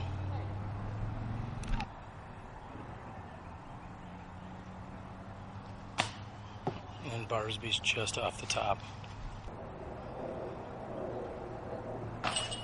And Drew Gibson is literally in and out on that birdie attempt from 22 feet.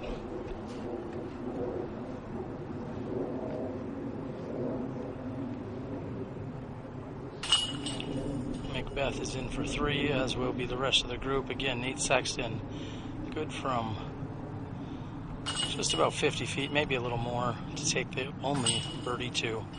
We're moving on to the very long par 4, hole number 12.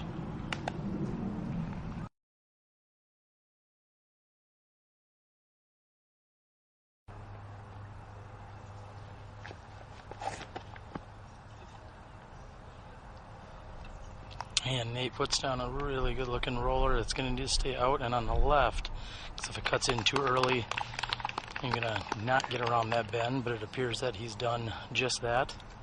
Critical here to stay out in the open or on the left hand side, because if you push yourself too far to the right, you're not going to be able to make the corner and go for the birdie 3. It's really close. It's just like this kind of. You're near like the rightmost trees. You'd rather be long than short. Yeah. I think I'm 100 away. So.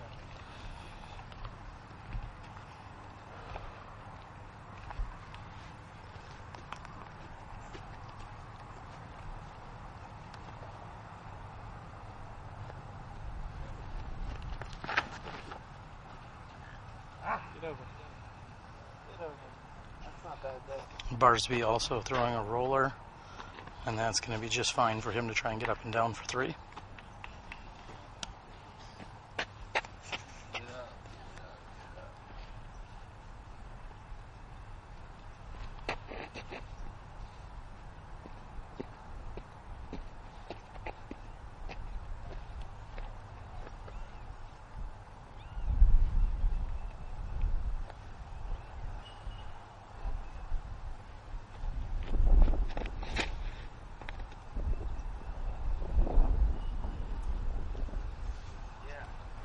And McBeth with an air shot.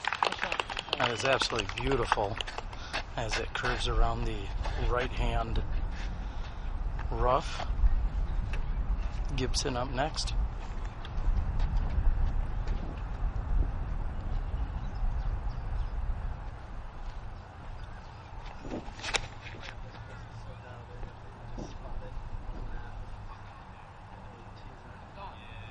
And that looks even. Oh, that is very nice. I was going to say it looked nicer than Paul's, however, it looks like it flexed out at the end. The hole finishes up and to the right from where these players are throwing.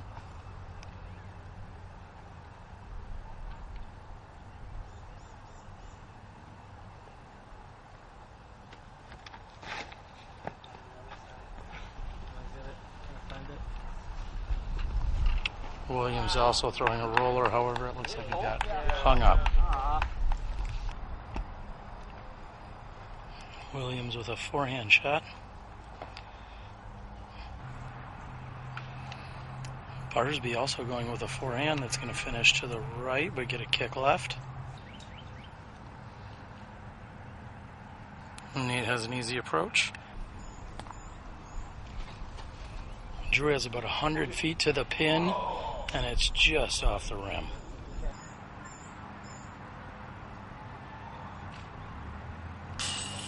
And McBeth has just taken a 2 on a 536-foot hole number 12. I think many would consider that an eagle. Very nice shot by McBeth. I heard there was a little luck involved. What happened? He hit the tree to the right of Barsby, and that saved him from flying out of bounds. So a little luck on McBeth's behalf, hitting the tree and staying in bounds, and he capitalizes, making good from 45 feet. He's going to pick up 1 stroke on the entire group at least. Williams is in for the 3. Drew will be in for his 3, and it looks as if Nate will be tapping in as well. Paul McBeth doing what he's doing. Hole number 12.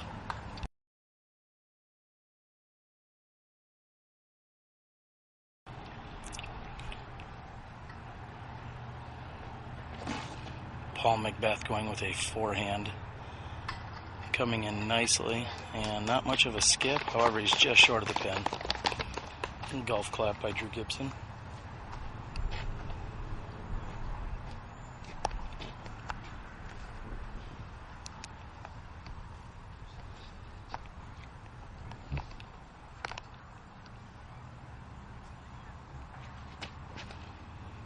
And Nate with a forehand much lower. He's going to need... Oh, and he catches the pole. Somebody wants to... I like this guy. That was like my shot on hole 1. Oh, okay. Cool. Gotta pick one side or the other. That's not bad.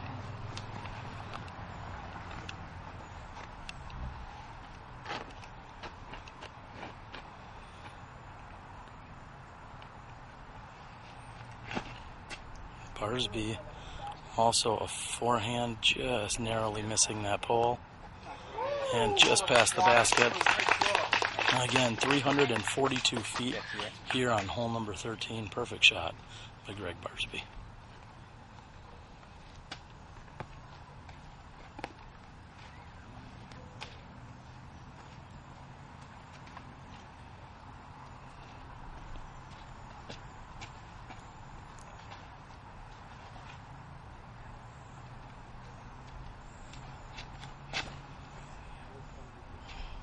Drew Gibson with the high route coming in. He needs it to push a little right. He's going to be happy with that. Claims he's not much of a forehander. However, it's worked out pretty well here today.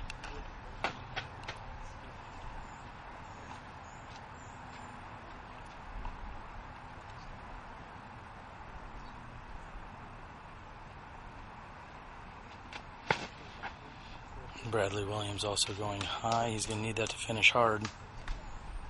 And he's going to be up there for a putt as well.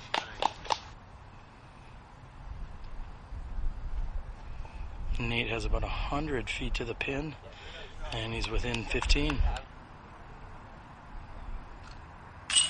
And Drew is good from about 25 feet past the basket.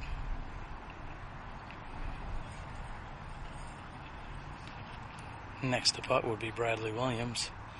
He's about 1 or maybe 2 feet closer than what Drew was.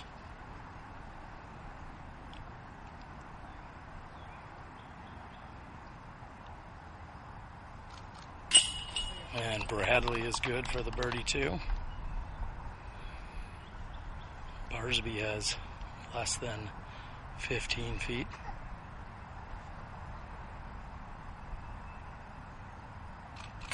And no problems.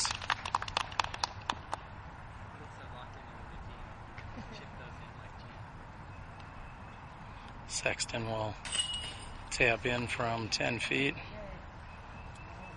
And McBeth is at least 15 and no problems for him. 4 birdies and a par here on hole number 13.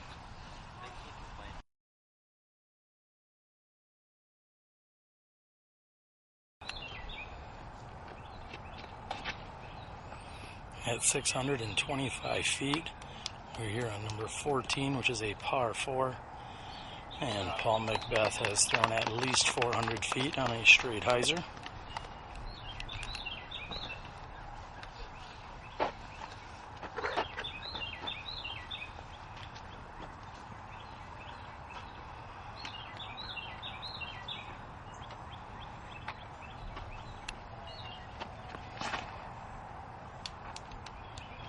Greg Barsby with a good looking line. Very similar to McBeth. He's going to be happy with that.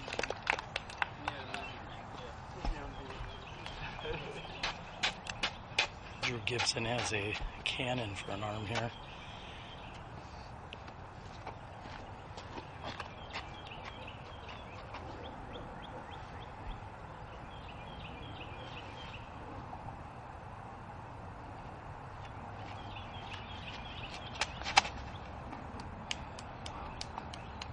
And Drew throwing an absolute crush, which looks to be further than the other two. And they may be pushing 450 or more.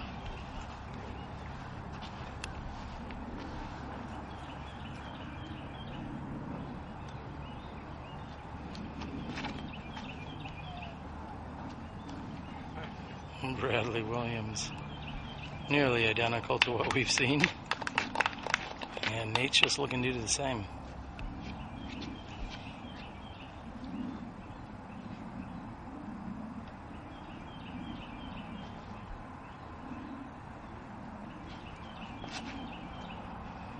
And Nate with a slightly lower approach, but I think is going to have a similar result to the other four gentlemen.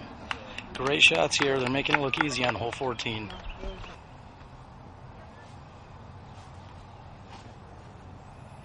Nate with approximately 200 feet to the pin. Just short.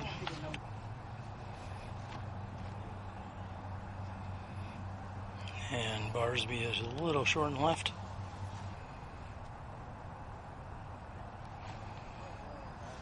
Boom. Bradley Williams trying to cash this in. Just next to it. Paul with a gentle hyzer. Playing to the right side of the pin. Drew gets a running start for his jump putt. Come on, come on. Oh, and he's just deep. Birdie 3 for Barsby. I expect the same of the rest of the gentlemen here.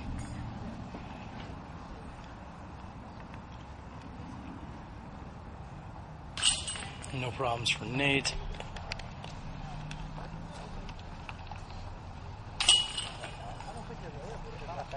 Paul is in.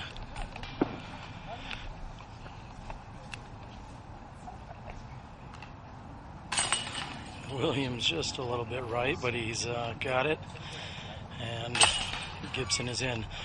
5 birdies here on the 625-foot hole, par 4.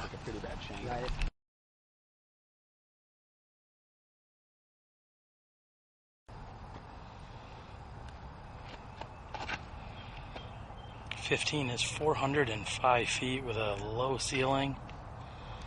And Paul McBeth has thrown a very nice low skip shot.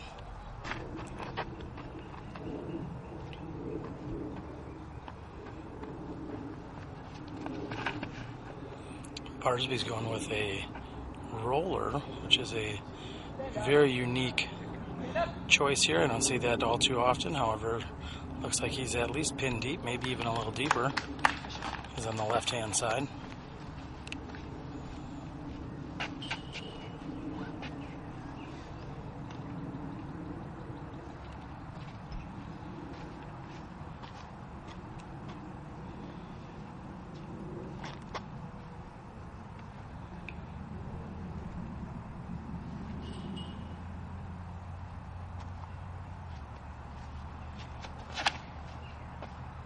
And Drew's going straight at this one.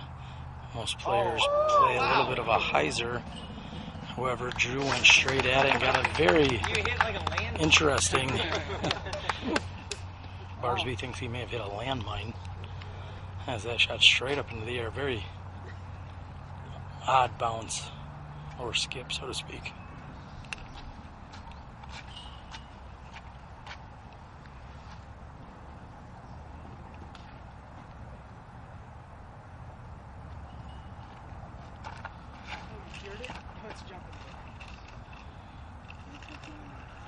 And finishing to the right as that turns over is Bradley Williams' roller.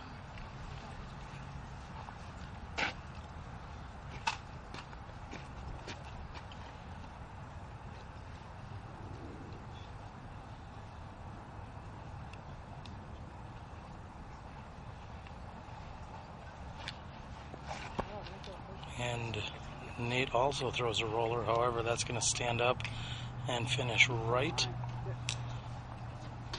We'll see who can get up there and get the birdies.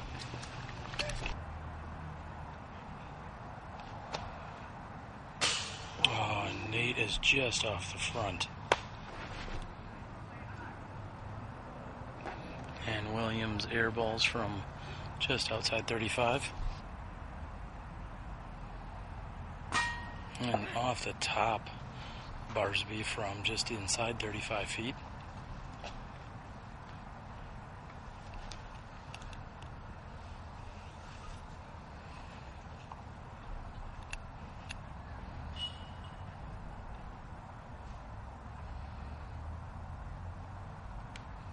And McBeth is good from 25. He's going to take a birdie 2.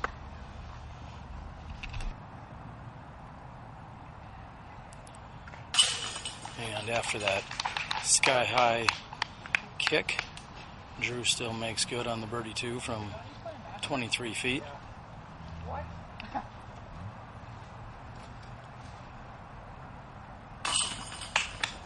Sexton's in for 3. This will be Williams for 3. And Barsby for 3. Just a few holes to play. We're at the second round of the 2015 Nick Hyde Memorial.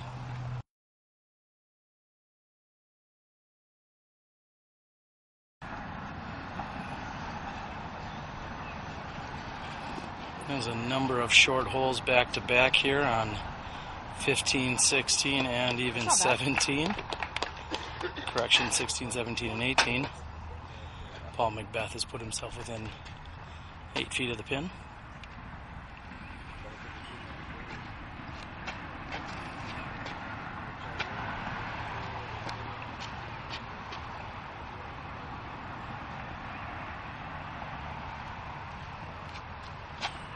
I would expect to see all 4 or 5 of these players throw forehands here, as it sets up very nicely for the forehand angle.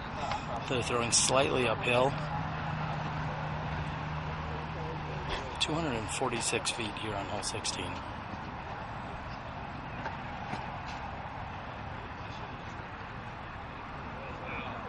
And Barsby's just short. Very nice looking shot though.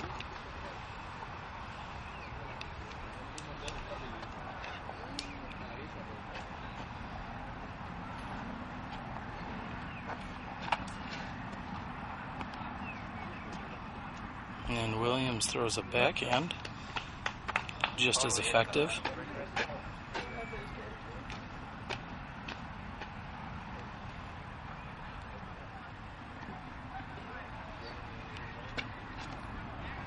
And Sexton may skip this in. And just short. I expect at least 4 birdies here on hole 16.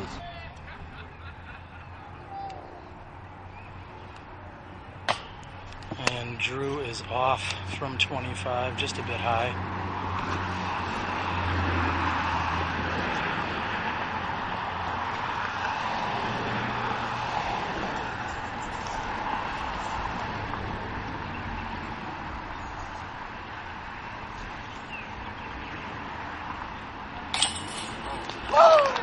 A little extra action there, but Barsby gets it to stick.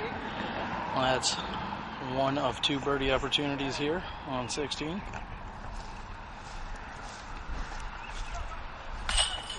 Sexton gets his to stick.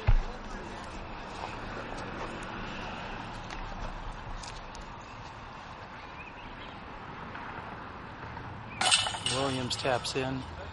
Drew will tap in for his 3. And McBeth will have a drop in as well. As I said, I was expecting 4 out of 5 birdies. I didn't know who may miss, but unfortunately in this case it was Drew. Moving on to hole 17.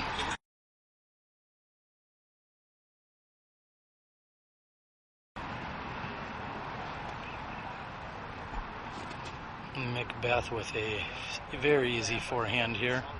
Hole 17 measures in at 292 feet.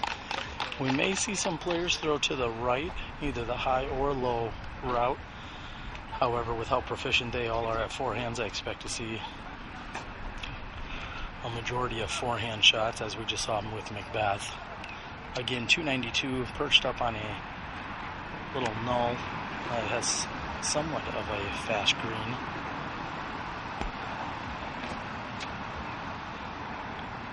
Great looking shot by Barsby. And lands within a few feet of McBeth.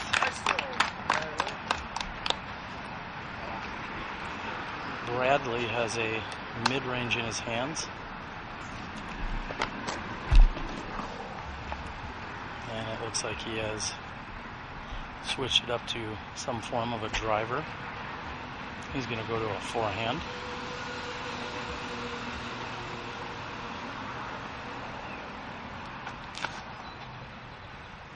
And it looks like he turned it over. He's not going to get enough flex out of that.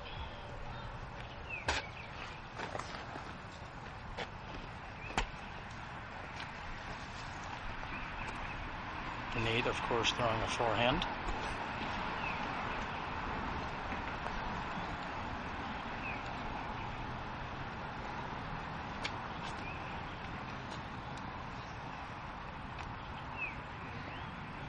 And just right of the pin, he's going to be within 15 feet for his birdie. And Drew also going with a forehand here.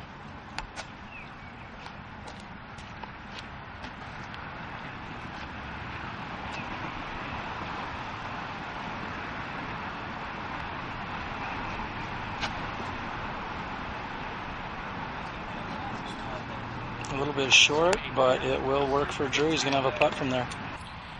Bradley Williams has somewhat adapted to a very similar Paul McBeth stance.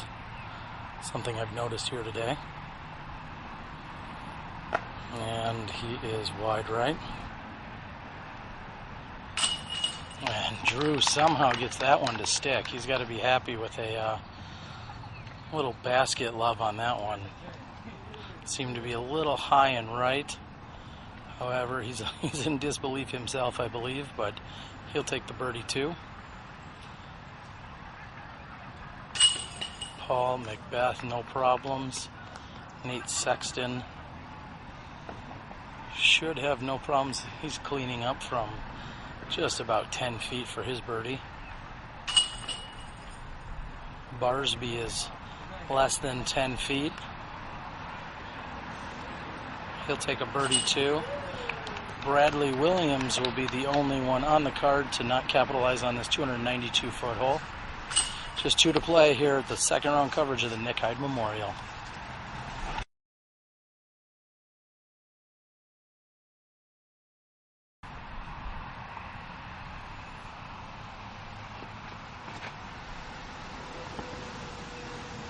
.305 here on hole number 18. Looks like Paul is just a bit short and left. Seemed as if he maybe didn't put quite enough on that one. Barsby throwing a champion eagle. He is certainly an eagle man.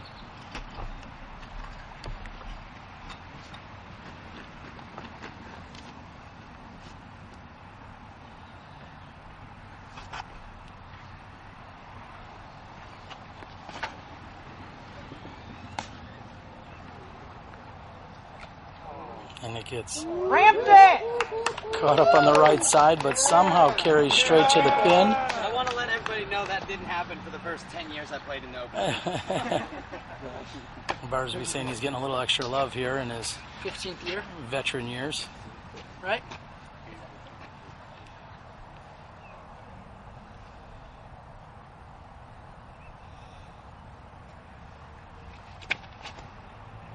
And Sexton going with a beautiful forehand shot, leading right to the pin. Nice. Nice and low. Barsby here, or Drew.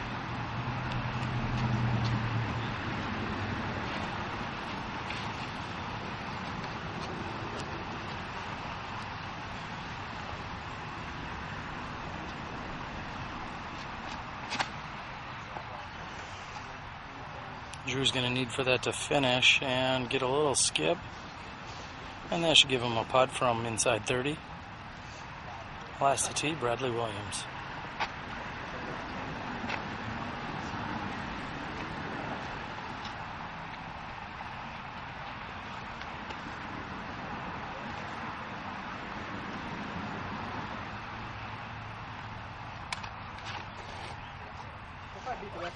Bradley's going to need that to finish as well. Looks like he's got the distance, and he's pin high to the right.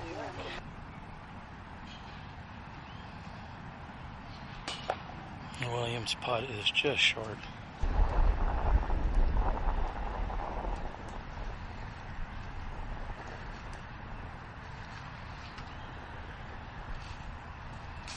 And from just inside 30 feet, Paul makes good. He did tell me he was laying it up and that I shouldn't film that one. I think he was joking with me. Drew has at most 22 feet to the pin.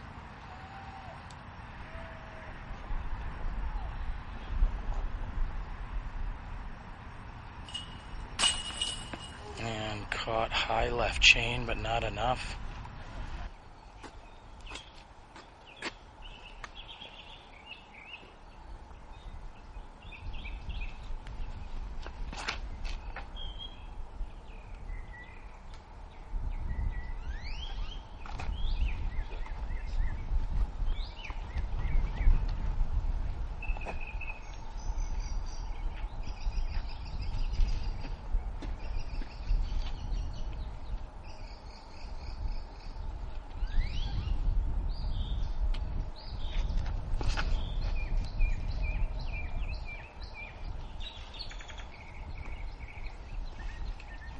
Hi, I'm Nate Sexton. I'm sponsored by Innova Champion Discs. I'm tied for 3rd place. My favorite non-disc golf activity is just spending time with my wife and my dog and going to the dog park, hanging out with them.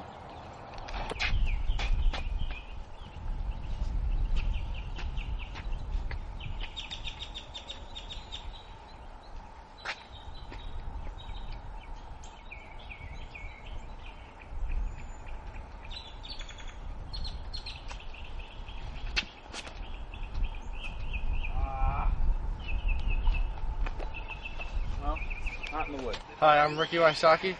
My favorite activities are fishing and ping pong.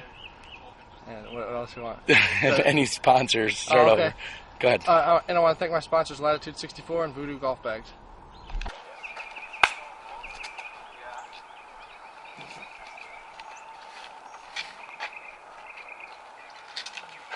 And you have just watched our leader card tee off here on this first hole, which is a par 4.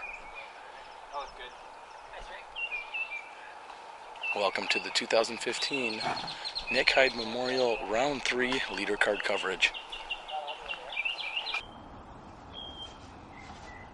Paul McBeth throwing his second shot, playing or getting a little skip. He's going to have a look at it.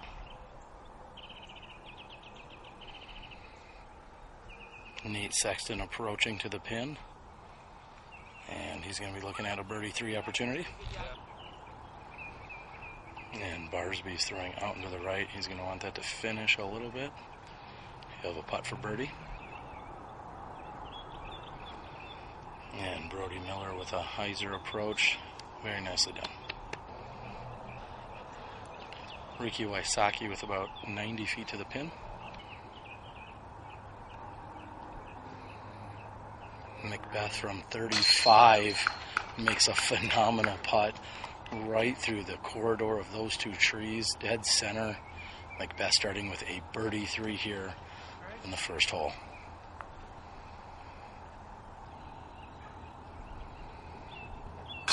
And Barsby answers with a birdie as well. And no problems for Nate Sexton, tapping in the 3rd birdie of the card.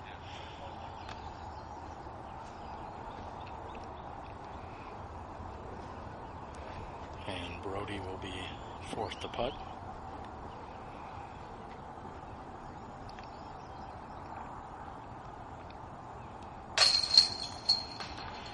And Wysocki will tap in as well. 5 for 5 here. Very impressive start by our leader card. Let's move on to the par 4, hole number 2.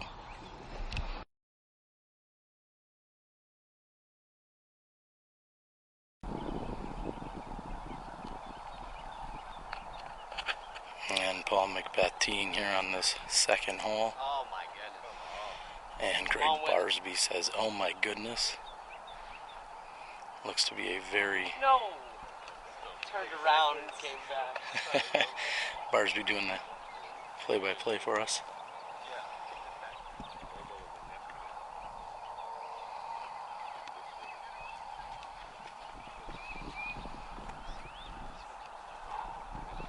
Hole 2, another par 4 here. This course starts out par 4, par 4, par 5.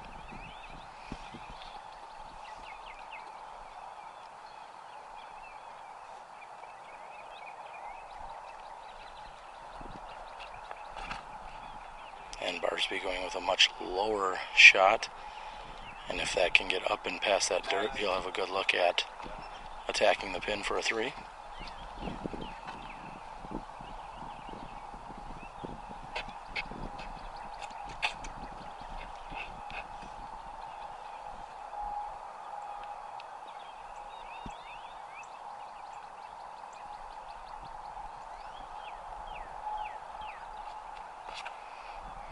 And Brody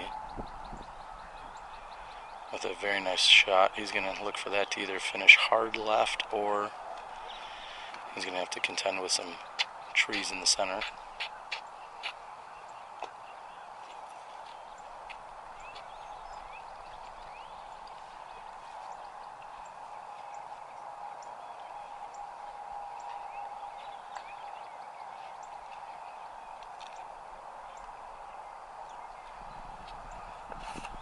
And Sexton throwing a roller.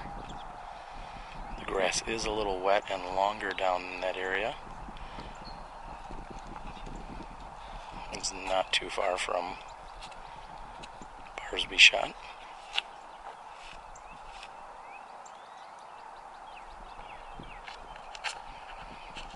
And Wysocki going with a forehand. He's looking for that to skip up and to the right, and it gets kind of a straight skip to the left. Sexton goes with a forehand shot, and that'll leave him a putt. And Wysocki opts for a forehand roller, and it curls up and around the basket, and he'll be left with a putt. Nice gentle hyzer for Barsby. Brody from a very muddy standstill position right next to the pin. McBeth with another very tight gap to navigate.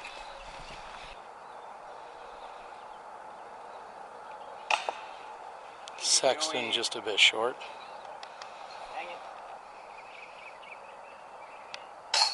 And Wysocki is in for his birdie 3. McBeth about the same distance. 15, maybe 17 feet. And McBeth is in for the birdie 3 as well. I expect Barsby to do the same. First Nate. Nate's going to take the par 4.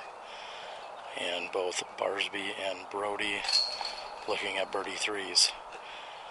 10 opportunities and 9 birdies taken thus far in the first 2 holes. This is leader card coverage.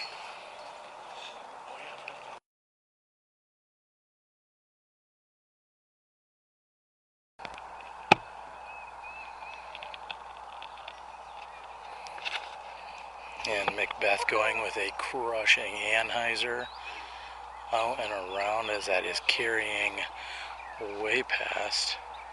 Looks like it's going onto the hillside deep. Huge shot. Unfortunately, it may be a little further than he was looking for.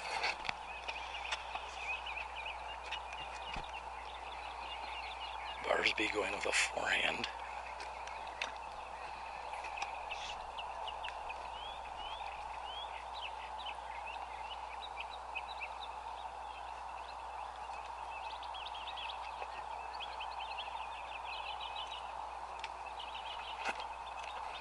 Barsby with a forehand.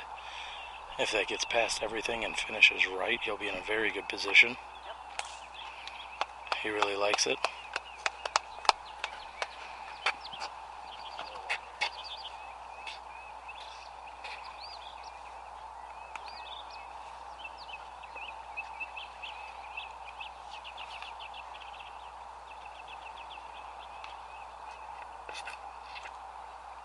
And Brody's shot is up the middle, slight turnover, and that's going to fade right into the center of the hillside.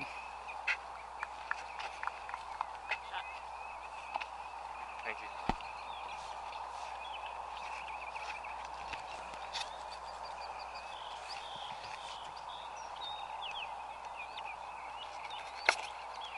And Wysocki with a forehand. If this can finish right, he may be in a good position. Very good looking shot by Ricky, although he doesn't seem thrilled with it.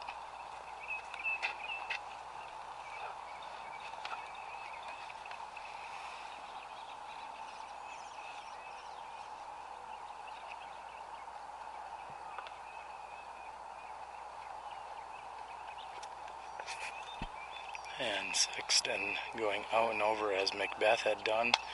He's going to need for that to keep panning right, and I think it's fading left instead. He's going to have a little work to do from that long left side.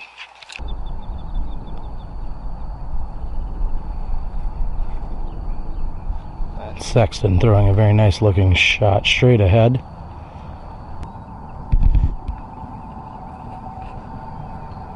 And Brody throwing his second shot. It's fading slightly left. And moments ago, Barsby had thrown his second shot from the base of the hill. And that is a gorgeous shot by Ricky Wysocki. The crowd loves it.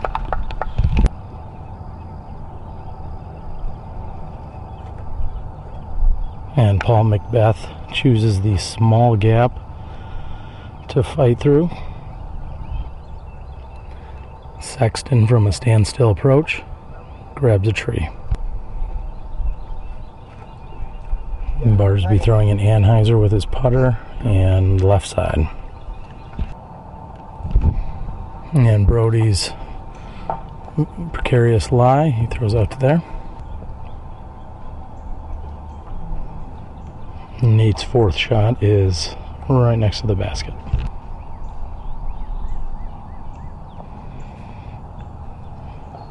And with very little luck, Greg gets out nicely.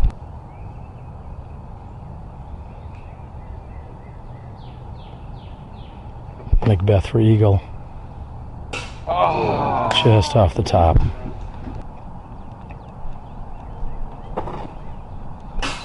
And Brody gets his to drop in. He's going to be very happy with that. And Wysocki high left chain and in. Barsby taps in, as will Sexton and McBeth.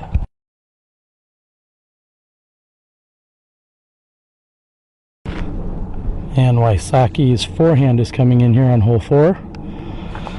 And he'll have a putt from there.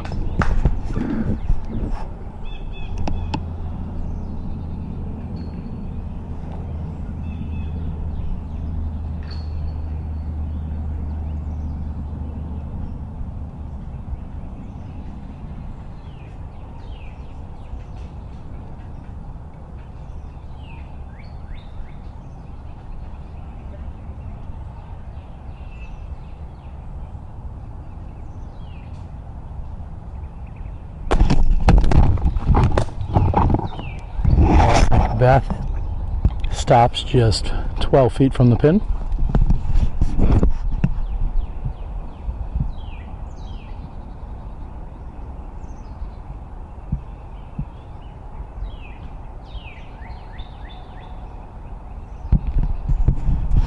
Brody's turnover shot is coming in perfectly. Hits a few roots and is right next to the pin.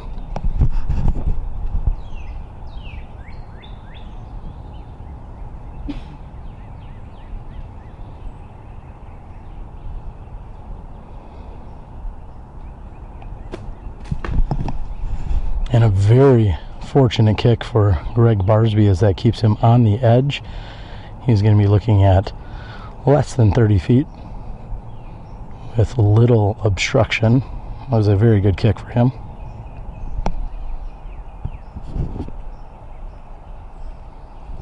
Measuring in at 199 feet. Oh, and beautiful shot. That's hole number 4. And Barsby's putt is up and in. And from one knee, Wysocki makes good. No problems for cleaning up here by Nate Sexton, birdie 2.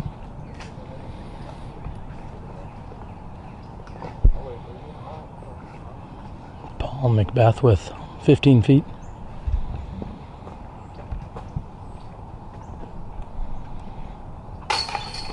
Pro move with the bag on shoulder.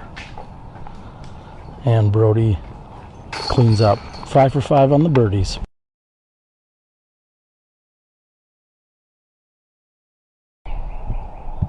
And we've moved over here to the relatively short but very technical hole number 5. And Wysocki throws a perfect shot just a few feet from the pin. Most of these players are looking to throw straight down this tunnel, have it come up short of the basket, and skip the rest of the way to the pin, exactly how you saw Wysocki's shot.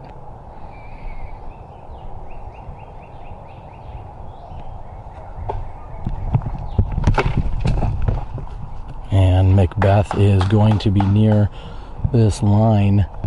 There was some confusion yesterday as to whether the water directly behind me is casual or OB. There was a slight inconsistency that was discussed, and Brody goes high hyzer shot, and that is the first time I've seen that shot successfully executed. There is certainly an element of plinko or luck when you go with the high hyzer shot on this hole, hoping just to get clean, and that was very fortunate for Brody. This looks pretty good by Barsby.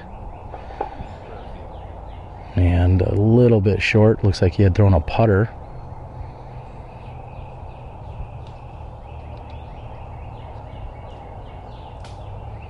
Again, we see forehands and backhands, and then as well as the high hyzer route.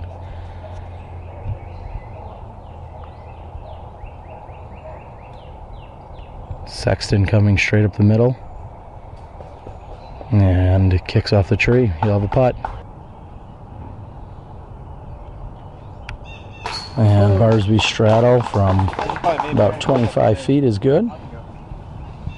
For flow of play, Nate Sexton's going to throw next.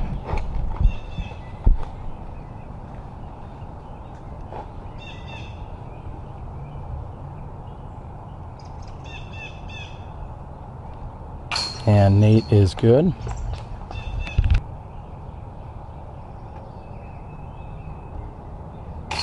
And with an awkward straddle to his left, McBeth is good. Brody will be tapping in for his birdie too in just a moment.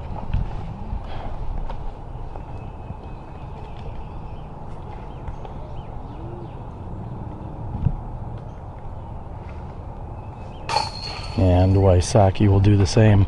5 for 5 again here on hole number 5.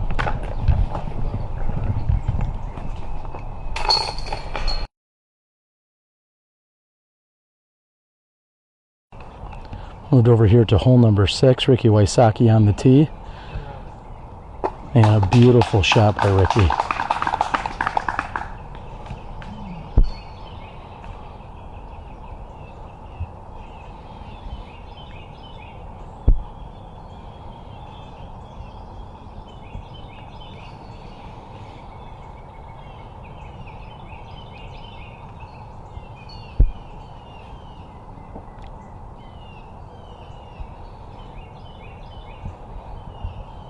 Backhand shot here by Paul McBeth, and that's going to be perfect. He's about 14 feet deep of the pin.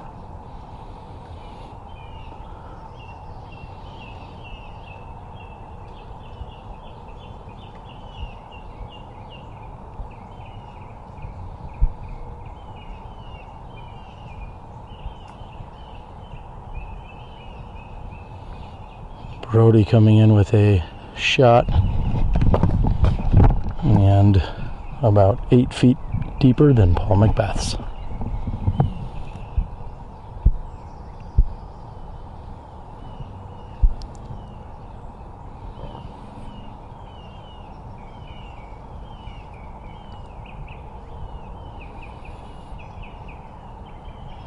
As long as Barsby can beat that.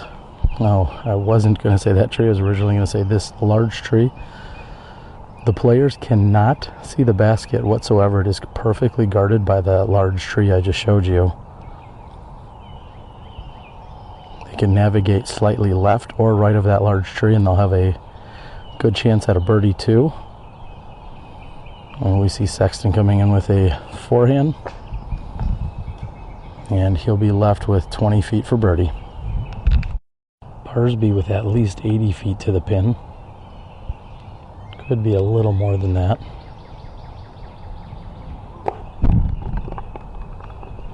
And he's left himself a tester. And Brody opts for the straddle putt and makes good for the birdie too.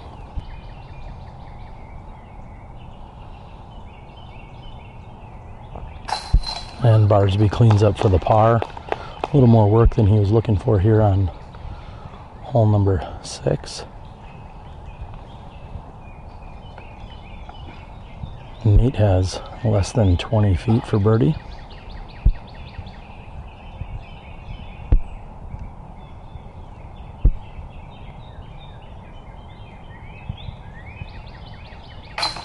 And he makes good.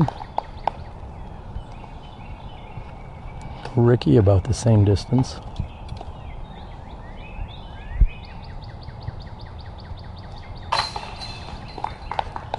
Birdie for Ricky.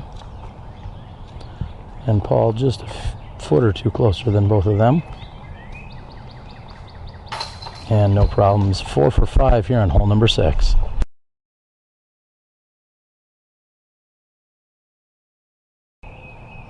At just over 330 feet, we have Ricky Wysocki on the tee of hole number 7. And this hole sets up perfectly for a forehand. Ricky's come up about 30 to 35 feet short.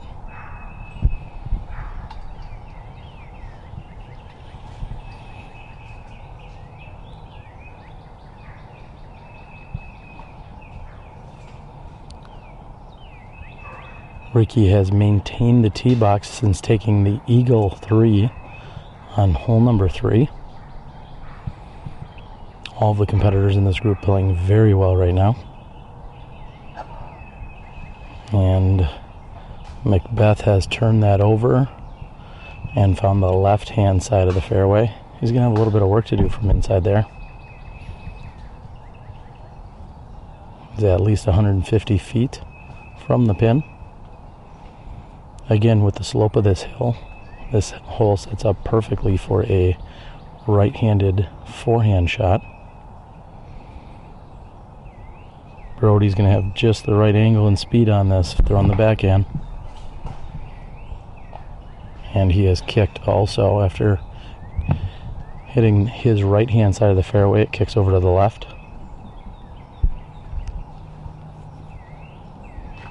Nate Sexton, known as one of the best forehand throwers in the game.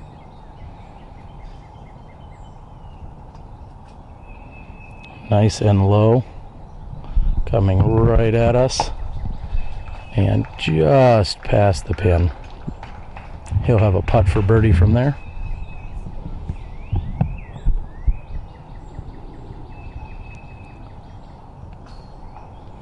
Barsby will also be throwing a forehand shot here. As you've seen by a number of these first 7 holes, forehand certainly is a great tool and asset to have out when playing this course. And then Brody gets caught up a little early.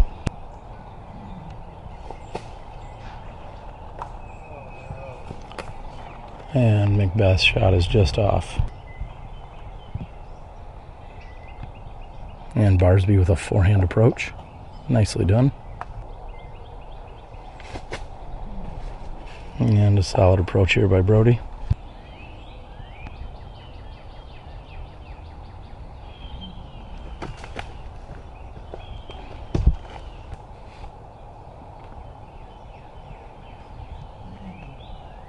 And Ricky makes good on the birdie too.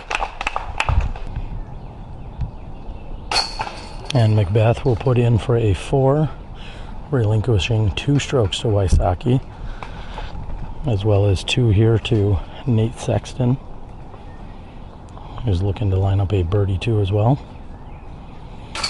We're through 7.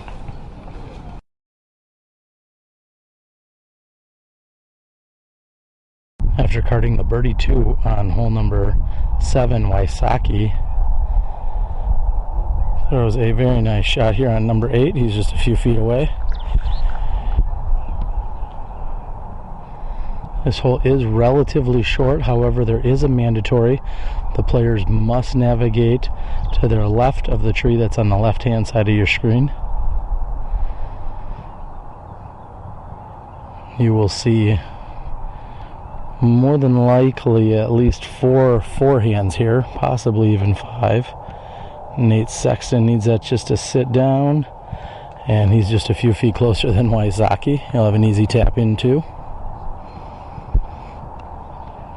Barsby and McBeth will both be throwing forehands. I'm unsure if Brody will throw a slight turnover.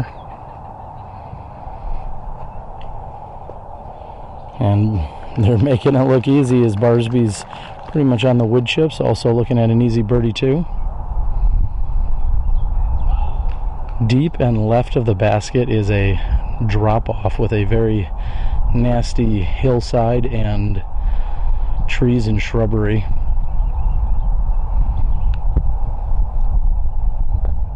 And McBeth throws a very nice shot which hits right near the basket. Brody is lining up for a forehand as well here. Hole measures in just over 200 feet. We actually feel a constant drizzle of rain at the moment. It's held off and been very overcast up until now. And Brody gets a few skips and has a putt as well. And Brody's in for the birdie too. All 5 competitors within 22 feet of the pin here.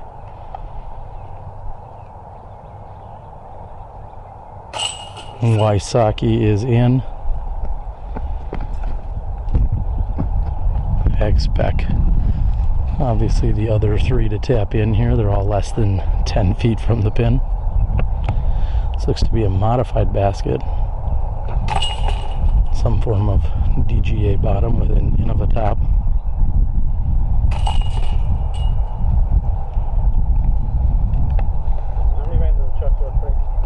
CTP? Yeah. No.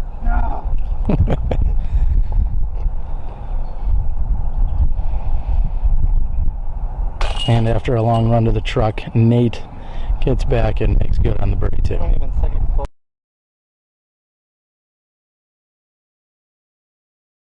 Ricky Wysocki was ready before I was after a long backup.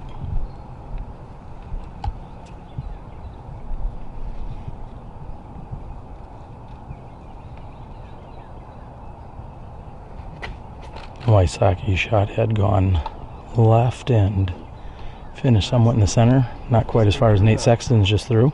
Very nice. Greg Barsby 3rd to tee here on hole 9.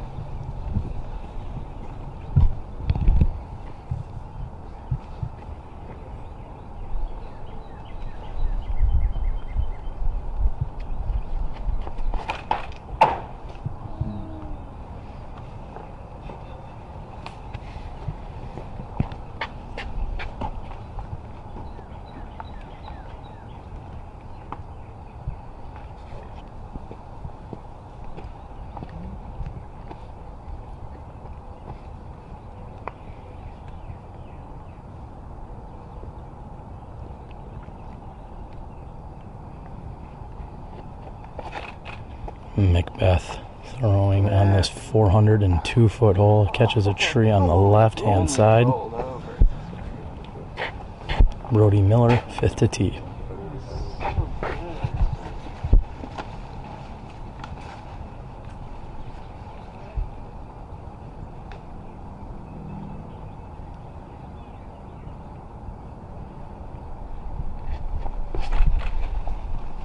And Brody's shot is turning nicely. This may be a perfect shot by Brody Miller. And Barsby with a forehand roller.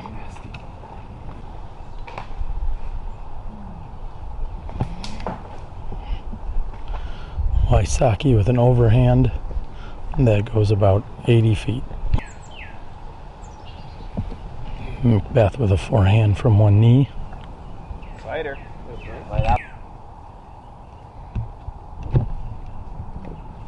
Forehand putter shot by Barsby.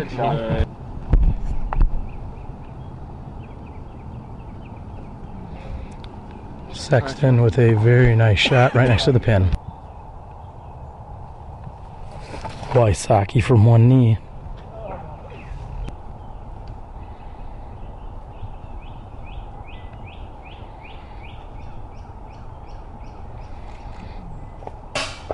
And McBeth is just a bit high.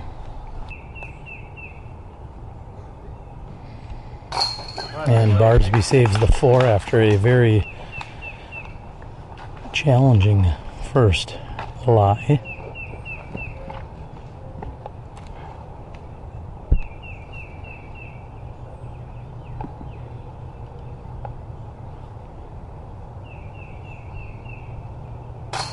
And Brody takes the 3 after a phenomenal drive and a short layup. Nate takes a very methodical 3, doing exactly what he talked about during the backup.